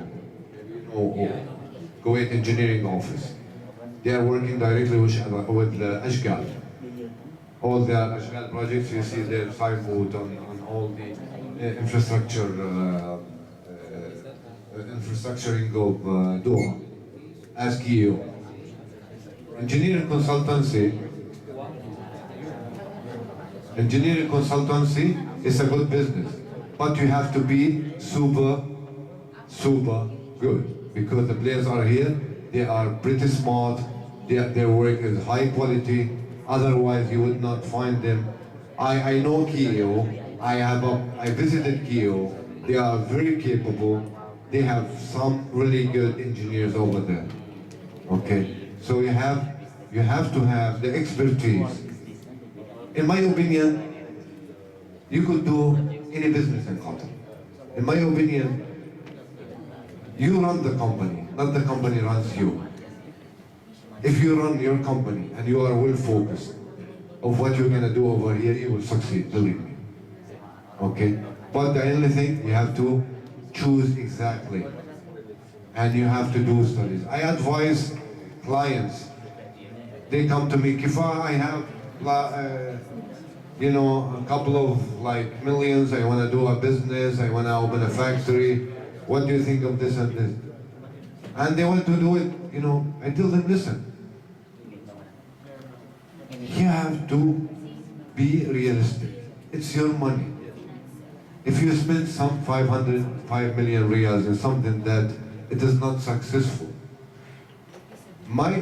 you know, sometimes you get customers, they come to you, Kifa, you did for me the visibility study, you told me the business is really good.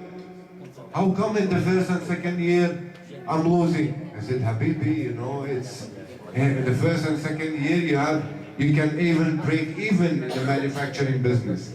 Okay?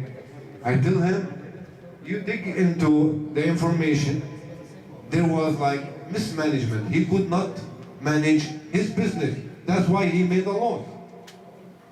So you are the boss of your business, you run your business, you choose what you want, and you will succeed. Welcome. Thank you. My question about the supplier, supply to the construction company. Yes. Which is very good business, right? Yeah, raw materials, yes, it's pretty good. Yes. What is suggestion? Is it where we establish a new company, or we just deal with the existing company, which is they? To be honest, yeah, to be honest with you, see, you have to protect, you are investing money here. My advice to you as a business oriented people, my advice to you, do not work through somebody that you don't know. If you have somebody having a company, even big, see, my advice is a general advice. I have to be honest. I'm advising you. I am your consultant over here. Okay?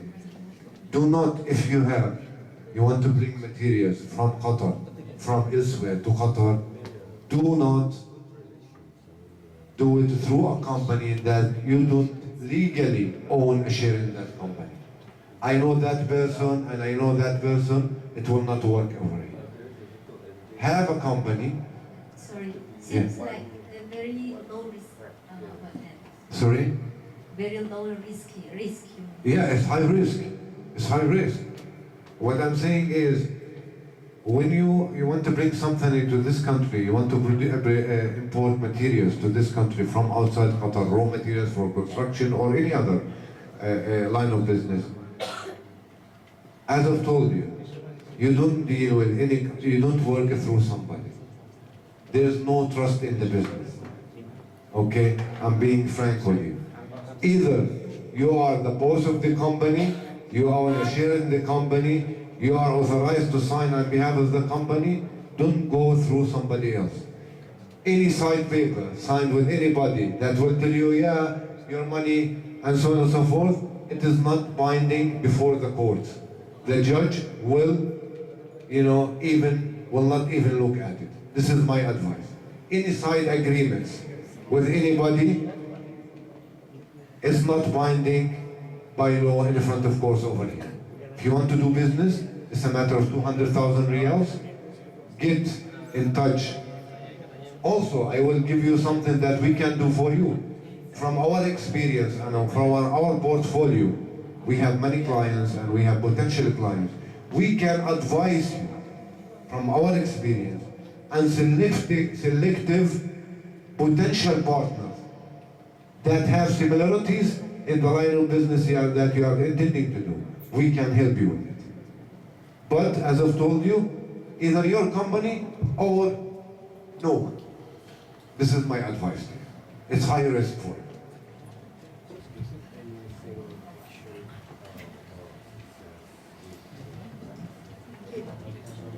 Having heard your explanation before that there is a booming in manufacturing sector here in Qatar. Yes. Do I interpret well here that instead of like bringing or exporting, let's say furniture from our country, it's better to have like or build workshop here in Qatar. So bring know-how and You mean to say carpentry business? Sorry? Carpentry business. Yeah. For example, or Because maybe you have a textile. very natural resources. You have a really good wood in Indonesia. Yeah. That is, you are exporting outside also. I know that. So it's better to like having or build a workshop or Yes. factory here Yes. rather than just exporting. Yes, because your materials, your Indonesian material, I mean the furniture, you can compete with the Chinese materials because there are similarities in the wood. Okay.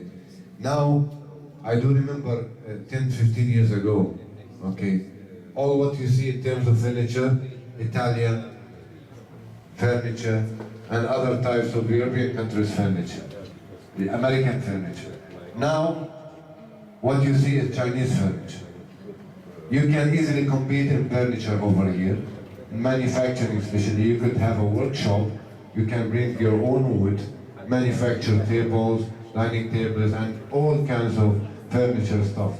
And you will take advantage of the tax, and it will be easy for you to export it outside. Importing of raw materials, it is 5%. You pay 5% in importing any material that you would use, machinery, raw materials that you would use in manufacturing furniture over here. So the facilities are here. A piece of land, you could apply for a piece of land. You could have a small workshop. Is there any particular size for having workshop or?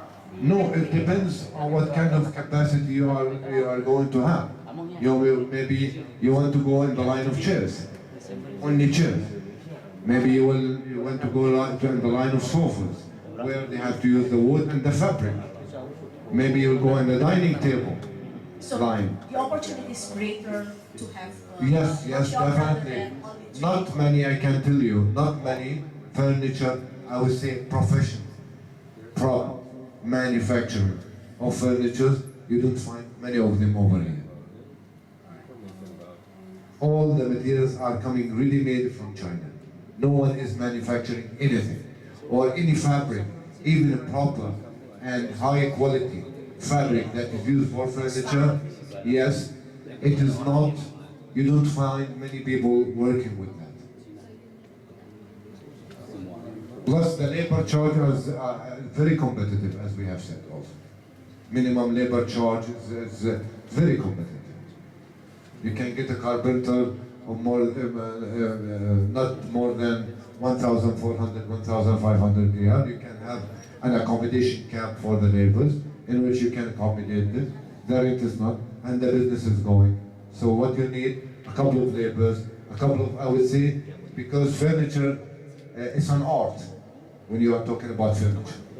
So you have to bring high quality, technical people, carpenters. I call them artists. They are artists. They are very delicate people. When they do furniture, the design and the cutting, they are professional people in what they do.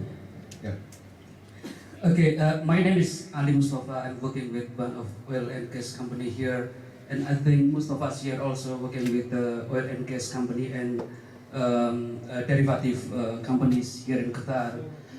However, we have a very good relationship with our folks in Indonesia, and we have a lot of raw materials, like especially in agriculture, and we are very keen to do business here, but very unfortunate as we work with an oil and gas company here in Qatar. Seems like our company policy doesn't allow us to do that business. So is there any suggestion from you as the business consultant here? Can you, I'm sorry, I lost you on the last part. Can you just repeat it? Yeah, we work with an oil and gas company here in Qatar. You as a company or as an individual?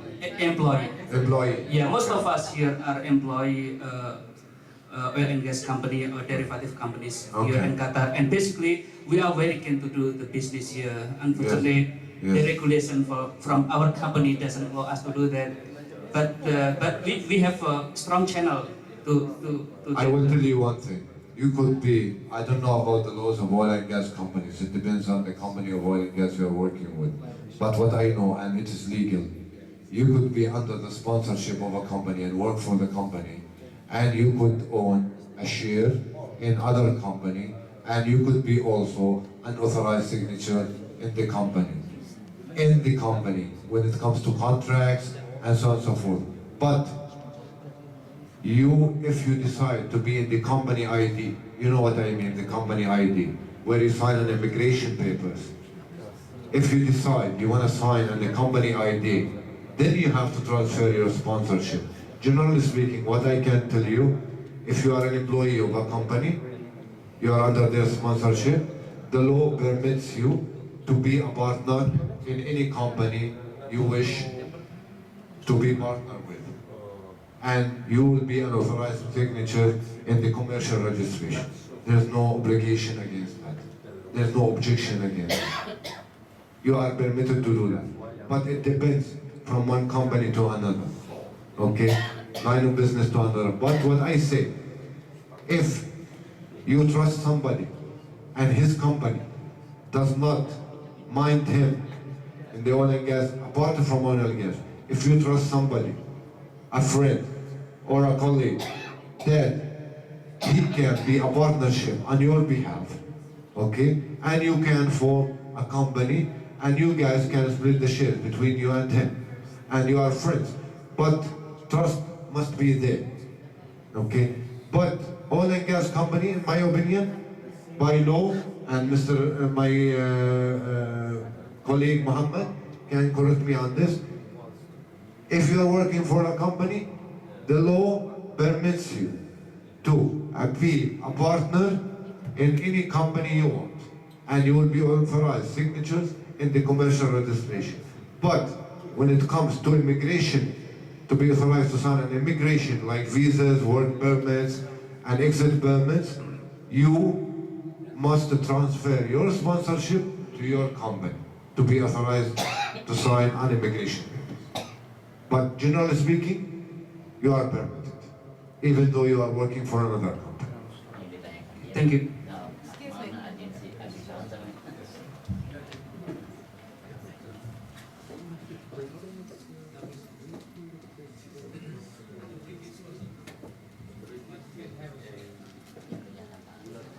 Good evening. Hi. Good evening. My name is Teresa, and then I would like to play devil advocate here with you.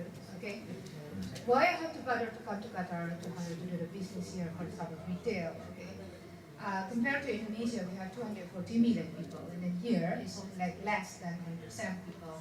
So the market is very, very small. Okay. I can do easily find a market, big market, huge market in Indonesia. That's first. And the second, okay, having a partner like 49% and 51% Qatari is like that end to me. I cannot find any Qatari. Okay, if I can find, perhaps it's only silent partner. It's fine to me when my business is small business. I cannot quote on that. So Yeah. You can say whatever you want. Yeah. I'm fine with that. I'm fine with that if I'm talking about only $1 million, for example. But when I grew up, become a very huge company, like 100 million, billion $, then my Qatari partner will come to me then, hi, I have 51%, while perhaps if it's silent partner, he or she has no entry. My dear, I will answer your question. With all due respect, okay? Through her conversation, she was asking questions. I did not even know what the question is. She asked questions. Can you please? She wants to hear your question. I told you that I'm playing the devil advocate, so please challenge me. Okay. Well, on the silent partner, I cannot challenge you, okay? As I've said, I will not comment on that, okay? Not silent, sleeping. Sleeping, silent, they are the same. Okay? I will see. When it comes to the population, again, I have said, as I've said, you can do business here in Qatar. In terms of what? Population, it depends on the line of business. Okay, 250 million. Okay? Qatar population is 2 million. So, why all of these people are coming to Qatar and doing business then, if they will look at the population as one of the major factors for it. Population will play a factor for you if you are doing a certain line of business. When it comes to food, it is well known. When the population is more, food, F&B, will be an excellent business to do. Because all these people will they've got to eat at the end of the day. Okay? Even if you own a small restaurant, you will do good business. If you sell sandwiches, you will do business. When you're talking about the population of Indonesia. Okay? But in Egypt, the same story. Okay? Egypt population is 110 million, 120 million, one of the biggest countries in terms of population. My colleague is from Egypt. Okay? He told me, Kifah, you stand in the street, you're selling sandwiches, you will make business. You don't have even to open a restaurant. You can buy sandwiches from somewhere, stand in the street, you will make business. You will sell. That's what I mean when it comes to F&B. Okay? That is when it comes to populations. To a certain extent, I agree with you. Your country has overcome its problems before due to the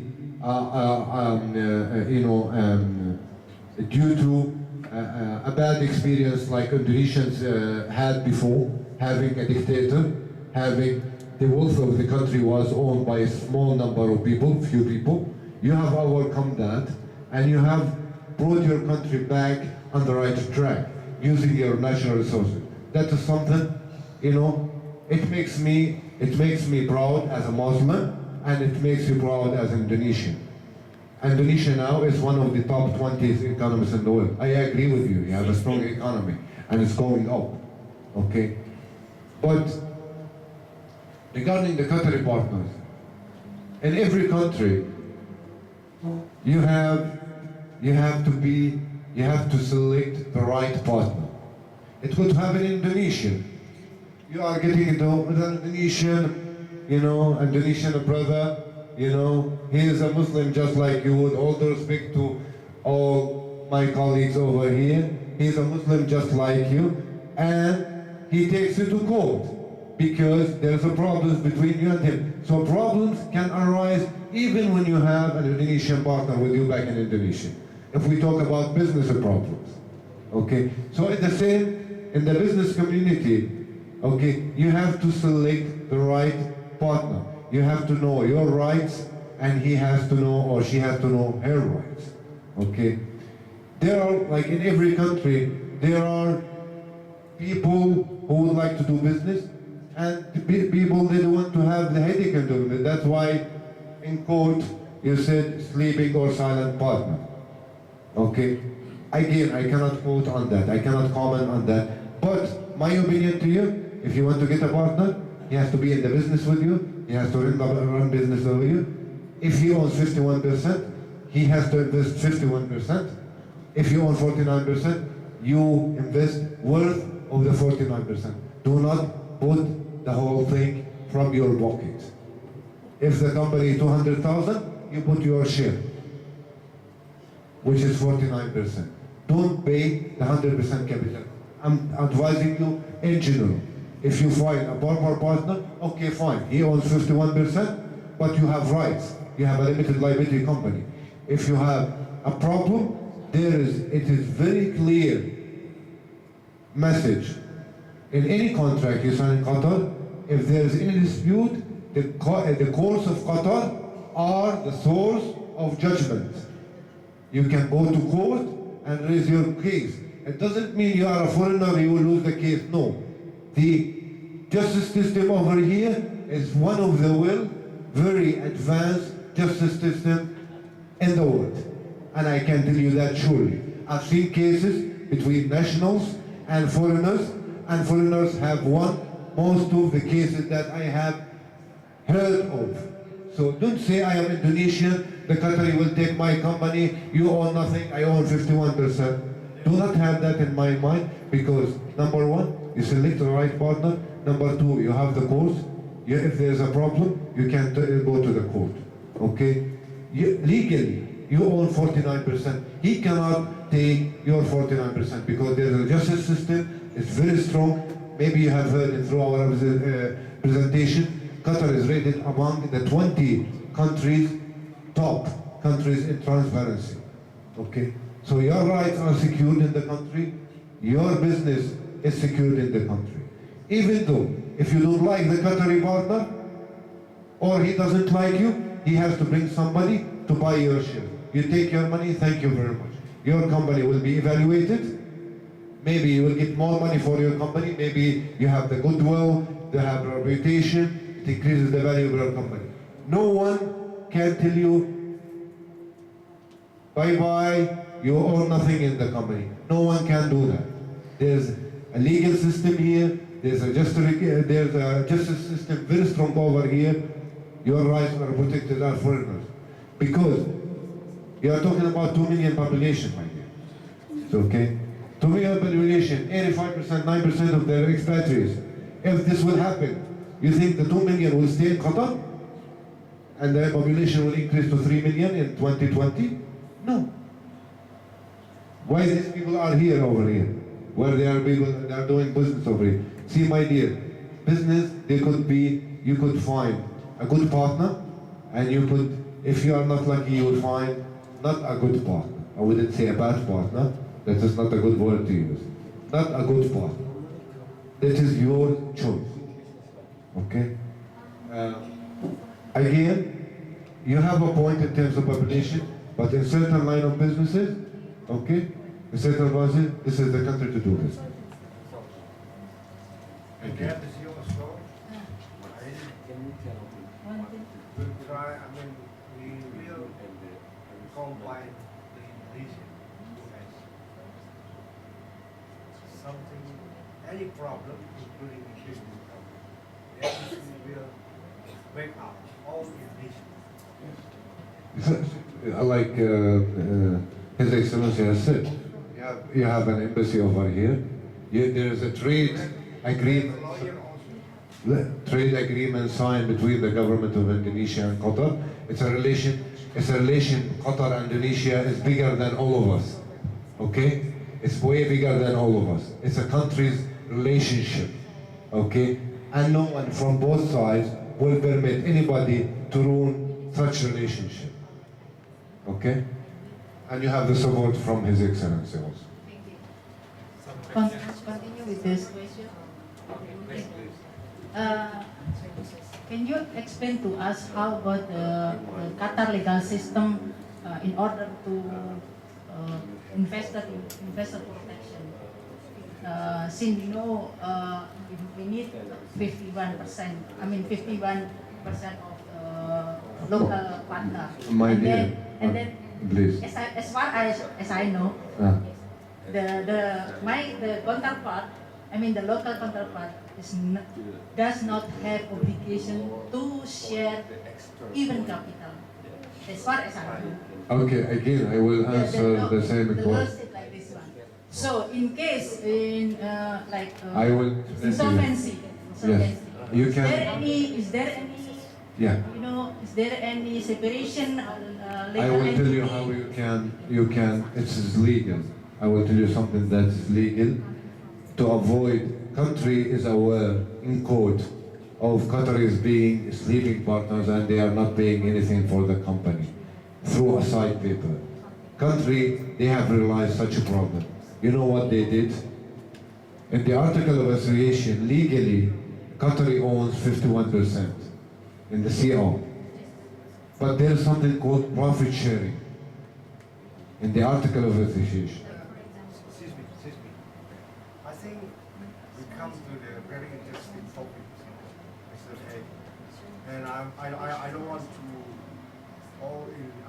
this is very important thing which is just only slows because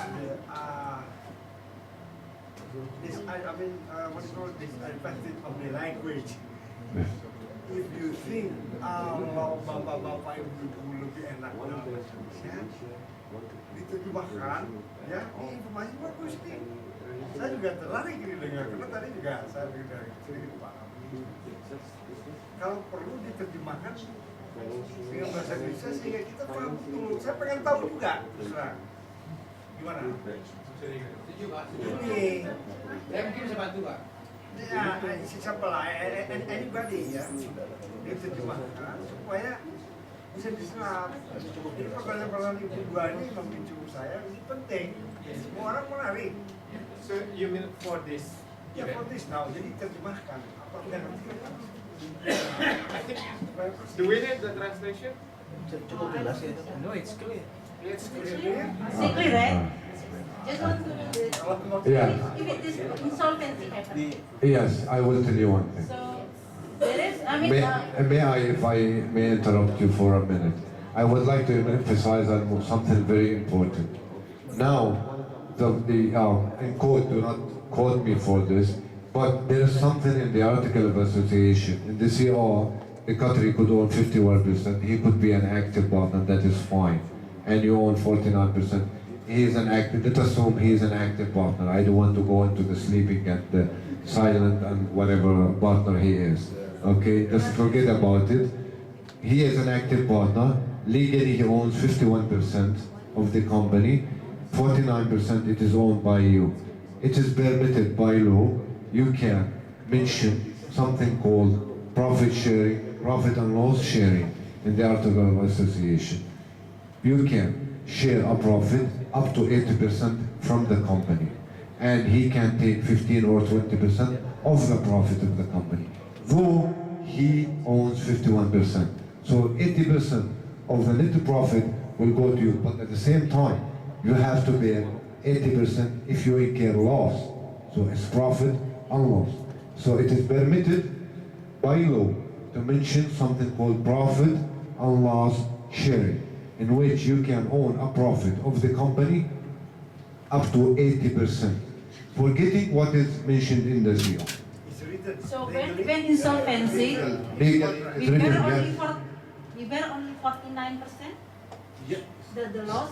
The law says when it's a limited liability, Yeah, I mean up to 49%. this is legal structure. I'm talking a profit structure. The ownership of the company is different from profit sharing and loss. Ownership, legal. If God forbid something happened to you and you're a partner and you want to liquidate the company, legally he owns 51%. Legally you own 49%. But while running the business and you have an operation and you are generating a profit, the profit distribution of your company, annual distribution, 80% will come to you, 20% to him only. So we're talking two different things here. Legal structure and a profit structure. You can own 80% of the profit of the company. It will come to you. And it is legal, and we as UHY, we have formed companies which we have to put such a clause in the article of association. How about if An experience? Yes. The company like that? Yes, I have. We have formed companies in which the Qatari and the foreign partner has agreed for the foreign partner to own up to 80% from the profit of the company, where the CR is 49 and 51. We have done it ourselves. We do form companies from A to Z. Maybe I can help to explain something. Yeah. It's now getting hotter and hotter. And I think it's good to give him a 1 minute break before we continue. You can enjoy your water. Thank you for that. I want to drink some more. I know that this is getting hotter and hotter in this discussion. Previously, I was about scared that we are doing this discussion after having a dinner, and then sometimes it's a bit difficult. But when we are talking about profit, we are talking about loss, then we are all triggered and then ask the questions. Yeah. Mr. Yeah, Mr. Kefa will have 5 minute breaks. 5 minutes break. He gets stressed and he wants to smoke 5 minutes. And while Mr. Kefa and Mr. Kepa will have a break for 5 minutes. Then we will do the one sharing. In bahasa Indonesia. But our colleague will also happy to listen to us about the experience from Mr. Mandi Musa, and then they will see what the consultancy thinks that this consultancy firm can do, not only based on the paper, not based on the law, but also based on the experience, so that the consultancy that you will give to the prospective clients in the future will be not only the good things, but also about the prospective problems that could happen and how this gentleman have solved that previously. So which one better is speaking in English or English? Which one do you Nah, di over apa nih? Apa saya jelaskan dalam bahasa Indonesia atau kita dalam bahasa Inggris? Indonesia, oke.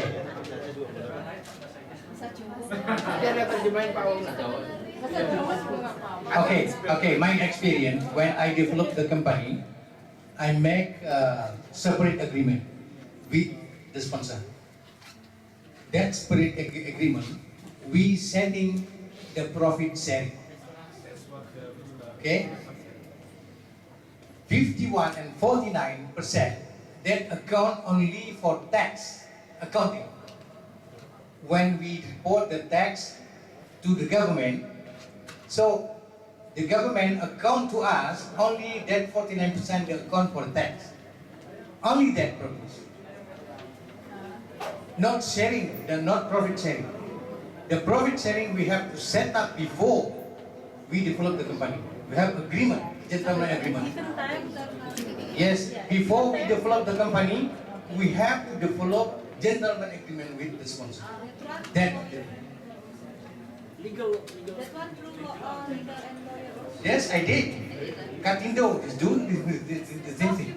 Is this, this is the question. Is this a gentleman agreement, a ladies gentleman? Legal agreement. Fortunately, I have a gentleman only. No. The question from the floor is based on the explanation from Mr. Kifar that other than 49 and 51% agreement that related to the tax, there is a separate profit sharing agreement. Yes, So separate. It is agreement, not gentleman agreement, right? It is written. Written? Yes, written. Written It's agreement. written. When it is written, it doesn't matter if it is gentleman or ladies. Correct. But it is written. Written. Yes, correct. We have to develop that first. Then we agree on that first and sign off before we develop the company. To clear. So how about loose agreement? Loose agreement. I mean, Same thing. Loss and profit we have to share the but same. usually loss Depend on agreement, we depend agreement on with the sponsor.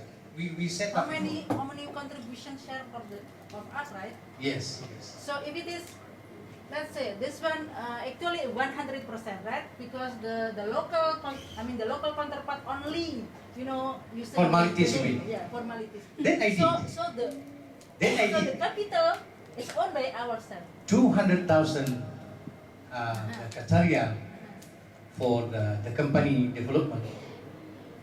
I only deposit to the bank only 49%. Okay. Nothing for the sponsor. At the time. But now maybe different.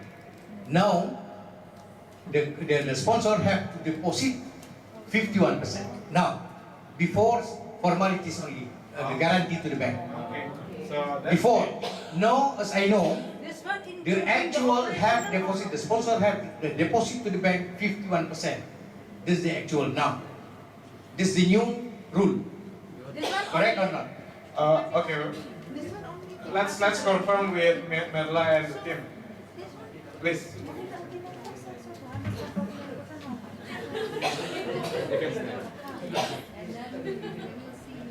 Yes, it was right what was said. Now, the foreign partner has to deposit 49%, and the 51% should come from the local partner, and only when they have the bank account with this 200,000, they issue the CR for you, with an amount of 200,000 with the partner's name, with the partner's shares. Each partner would be stated on your CR with their partnership share, and they will show the minimum share capital as 200,000. It would show the contribution made by each partner. That is, if you have invested 49% or two of you Indonesian friends have contributed 49%, it will show each of your shares, what amount you have contributed, this will be there on the CR. So are you saying that there is no sleeping partner anymore at the moment? No. I mean, he should be investing the amount. Yeah. So there is no sleeping partner. Okay. So maybe he is not involved in the business, but he has definitely contributed the activities capital. of the sleeping, the activities will be sleeping, yes. Yeah. But in terms of the share, the capital they will share. In the law, still mentioned that the local partners doesn't have obligation to share even capital. Let's stop this discussion by requesting them to provide us with the new law that says that there is no capital sleeping partner anymore. You know what I'm saying? No, but when is effective? Let's stop this discussion by requesting assistance from our partner that they will provide us with the law, the new laws that says each partner, each sides, the sponsors and us and the foreign investor will contribute the capital technically, practically, not only on paper.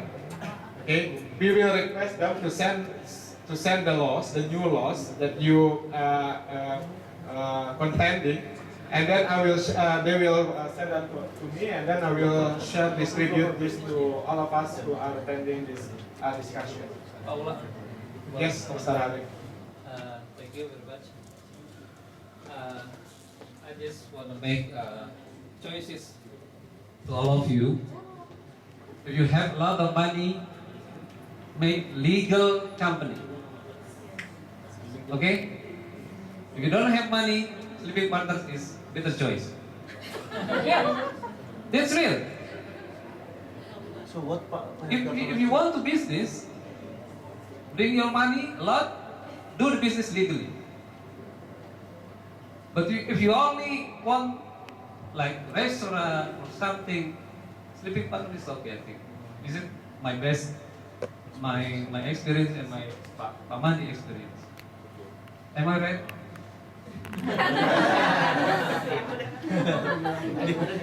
Dia nggak saja sleeping partner loh, Pak. Iya, saya saja. Tapi kalau mau bisnis bisa beres.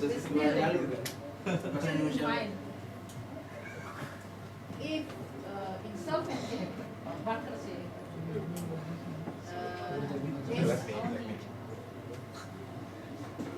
sedikit kalau bikin bisnis yang legal. does country law recognize separation a legal entity? This is very important. What do you mean? You know, like legal entity. You know, like in corporation, we just if any bankruptcy, and then we just bear Up to your contribution. Yes, as Marla was explaining. So how about the Limited liability. That is limited liability. That is limited liability. Perseroan terbatas. That is limited liability corporation LLC. You will lose up to your capital contribution. On nothing more than that. Okay. I'm trying to be punctual. I'm trying to be sharp as I was sending the invitation to all of you. At the moment, it is 10 minutes past 9, and I don't want to take your time any longer because you have kids at home, you are preparing for tomorrow, and while we are waiting for Mr. Kipa, I know that there is someone before that raising his hands to ask the questions. But I would suggest all of us to finish our event. Is it agreeable? Yeah. Yes, please. Seems that there will be some more business ladies in Qatar. Just maybe it's very simple. Like just for our awareness, what kinds of penalties under the legal laws in Qatar if we actually overlook in following any regulatory procedures? Oh, like we missed out on registering a company or something that we do business anyway.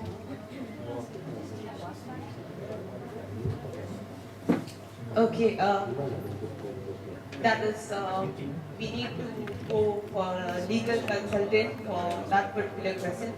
We would be able to answer it well. But in general, I can tell you, I mean, every year you are supposed to file tax filing. You have, if you set up your company and you need to do tax filing. So there is a particular date when this tax filing has to be done. If you delay it, there is a per day penalty for this. Per day you have a penalty if you delay your tax filing. This is one among the penalties you may face. Similarly, there may be delays you may face on the particular business you are doing. There may be legal formalities. So depending on the same, you may have penalties, relating to the sector of business or the business. Yeah. We cannot define or code it at the moment until we know which sector, which business, which authority you would deal with. So that is why we mentioned in our presentation that before you start a business, it's always advisable to go for a legal consultant.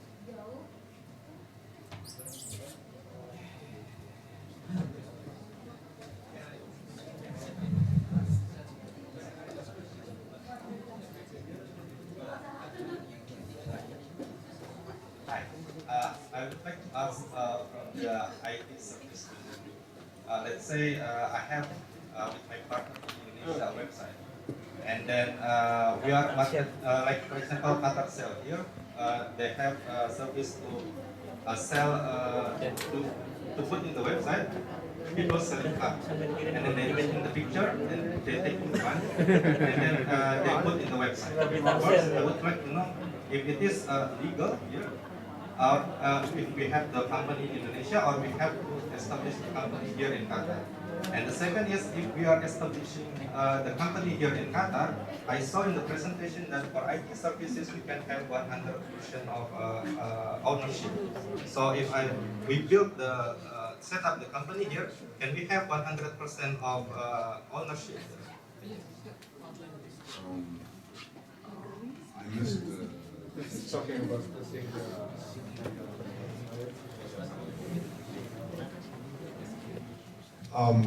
Should I?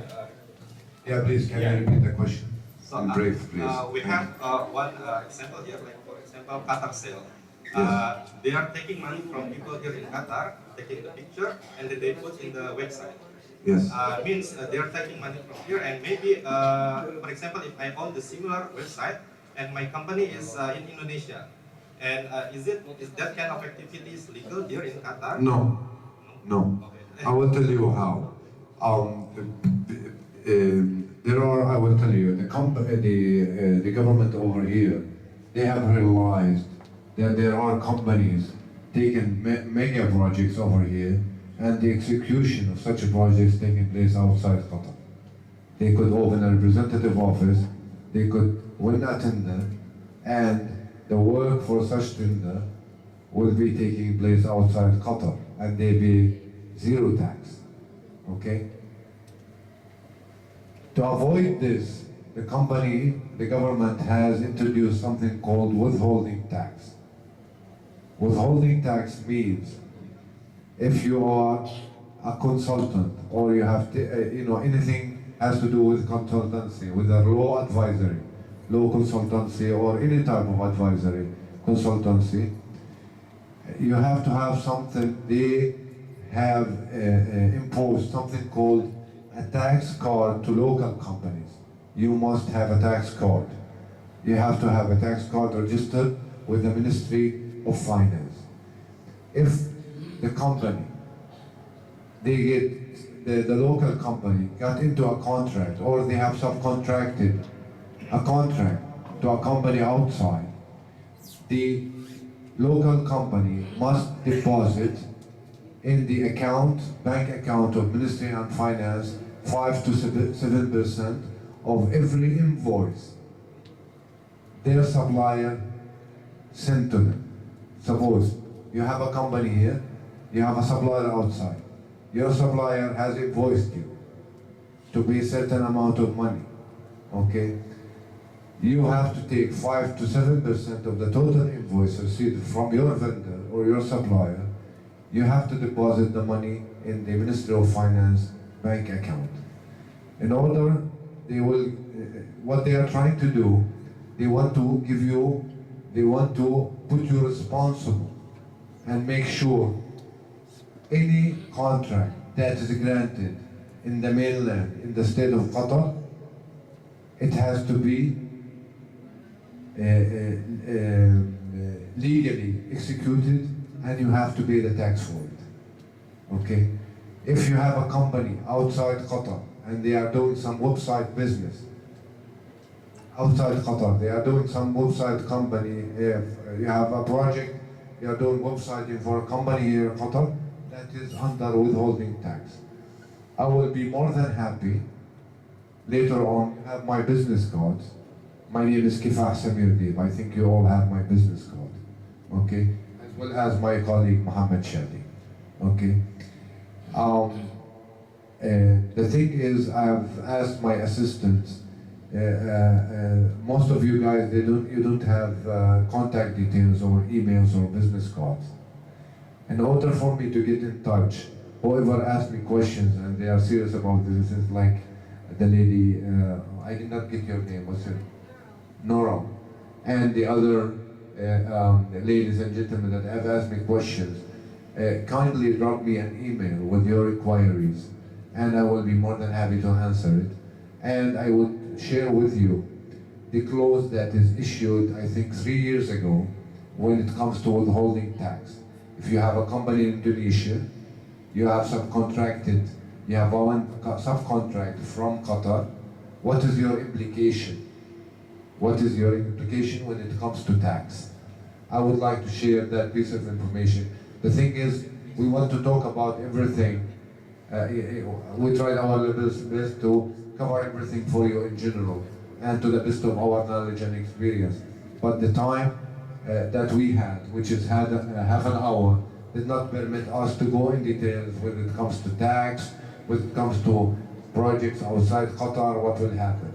I would like to be my pleasure to email to all of you such more information about the tax law, more information about the withholding tax, which is implemented already 3 years ago in Qatar. That is quite important for you to know as well. This is the very last. Means we have to establish the company here. Yes, and better. In your presentation, I can see that for some fields, services and IT services, we can have own 100% of. Yes, true. Is that true? True, but it depends on the kind of IT. I have to check on that and I'll get back to you. And the types of the kind of IT you have. I think But you don't have any example currently. I will give you an example, very good example. Microsoft, Google, they are operating in Qatar Foundation, from Qatar Foundation, as a free zone. And they own 100% of their company over here, or their application, Microsoft application. And they have sub-agents here in Qatar. Okay, they have agents and sub-agents in Qatar. Microsoft is a very good example. Google is another example. Okay, Apple also is another third example. They own 100% of their company. IT, you could own from 50, 49 to 100%. It depends on the kind of IT you are doing. Okay? So meaning, you know, IT seems to be you are an IT guy. For me, when it comes to IT, I'm a bit a layman when it comes to IT. I know how to operate my emails, send emails, receive emails.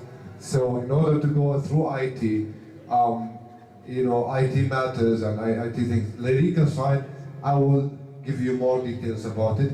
because IT is a quite, you know, as an IT guy, it's a pretty huge, what kind of IT you are doing. It's not a line of business, it's a wide range of services you go through, you know, it comes from IT itself. So it's a huge line of business. So drop me an email with your inquiry. If ever I have, you know, the information with me, I will do that. If not, I will be gladly to check around and get you the sufficient and proper information which answers your inquiries. Well, what I'm trying to do over here, we can answer your inquiry, but at the end of the day, okay, you will come to us when you want to do business. We can form the companies for you, we can do visibilities for you, and so on. But the inquiry is our pleasure to answer your inquiries. At least we are, see, we are here, either we are doing business in Qatar or thinking of doing business in Qatar, which is money. I'm here for, that's why as an expatriate and one of the owners of UHY AWMO, I'm here to make business as well. I'm here to make money. But for me being here with you, it's a great honor to be in the residence of His Excellency. With the pleasure, I want to help you guys to be on the right track and to know exactly what you are getting through. Inquiries are most welcome. You can send me inquiries. We tried up to the level of we tried our level best to share with you our knowledge, our experience. Anything more than that, we are gladly looking forward, and we would like you guys to get in touch with us. So we'll open, you know, I would say we are looking for a long-term relationship, and it's a great honor. It's, you know, it's a mutual benefit for me as one of the partners, the managing partner, and my colleagues here representing UHY, AWMO and Co, and coming to addressing to the Indonesian community. For me, it's a mutual interest and a mutual benefit. I'm looking for the long term of the relationship. I'm not looking for a short term. So your inquiries are most welcome. No charges, zero.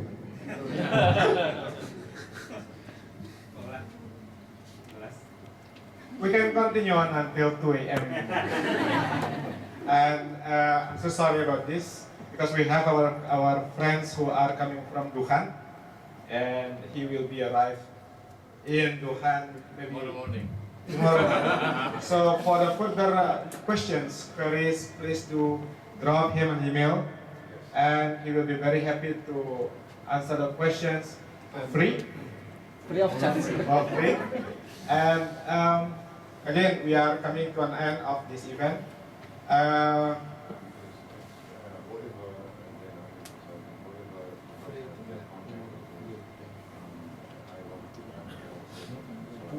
We, the organizer, will distribute all the email address of the participants today, and also for those who are not able to attend this event to UHY, and also the presentation being presented this evening will also be distributed through an email. We are not printing the documents because we are trying to be minimized. You have the CD also. Will be more than happy to send you a soft copy as well to have it on your laptop. That would be a good reference. Yeah. Thank you so much for attending this event. Thank you so much for Your Excellency Ambassador Saiful Hadi. Thank you so much to our partner UHY, and thank you so much for all the Indonesian communities who are attending this event. And last but not least, we must do one most important things at the end of this event, to proceed to the main gate of this residence to have a family picture together. Thank you so much.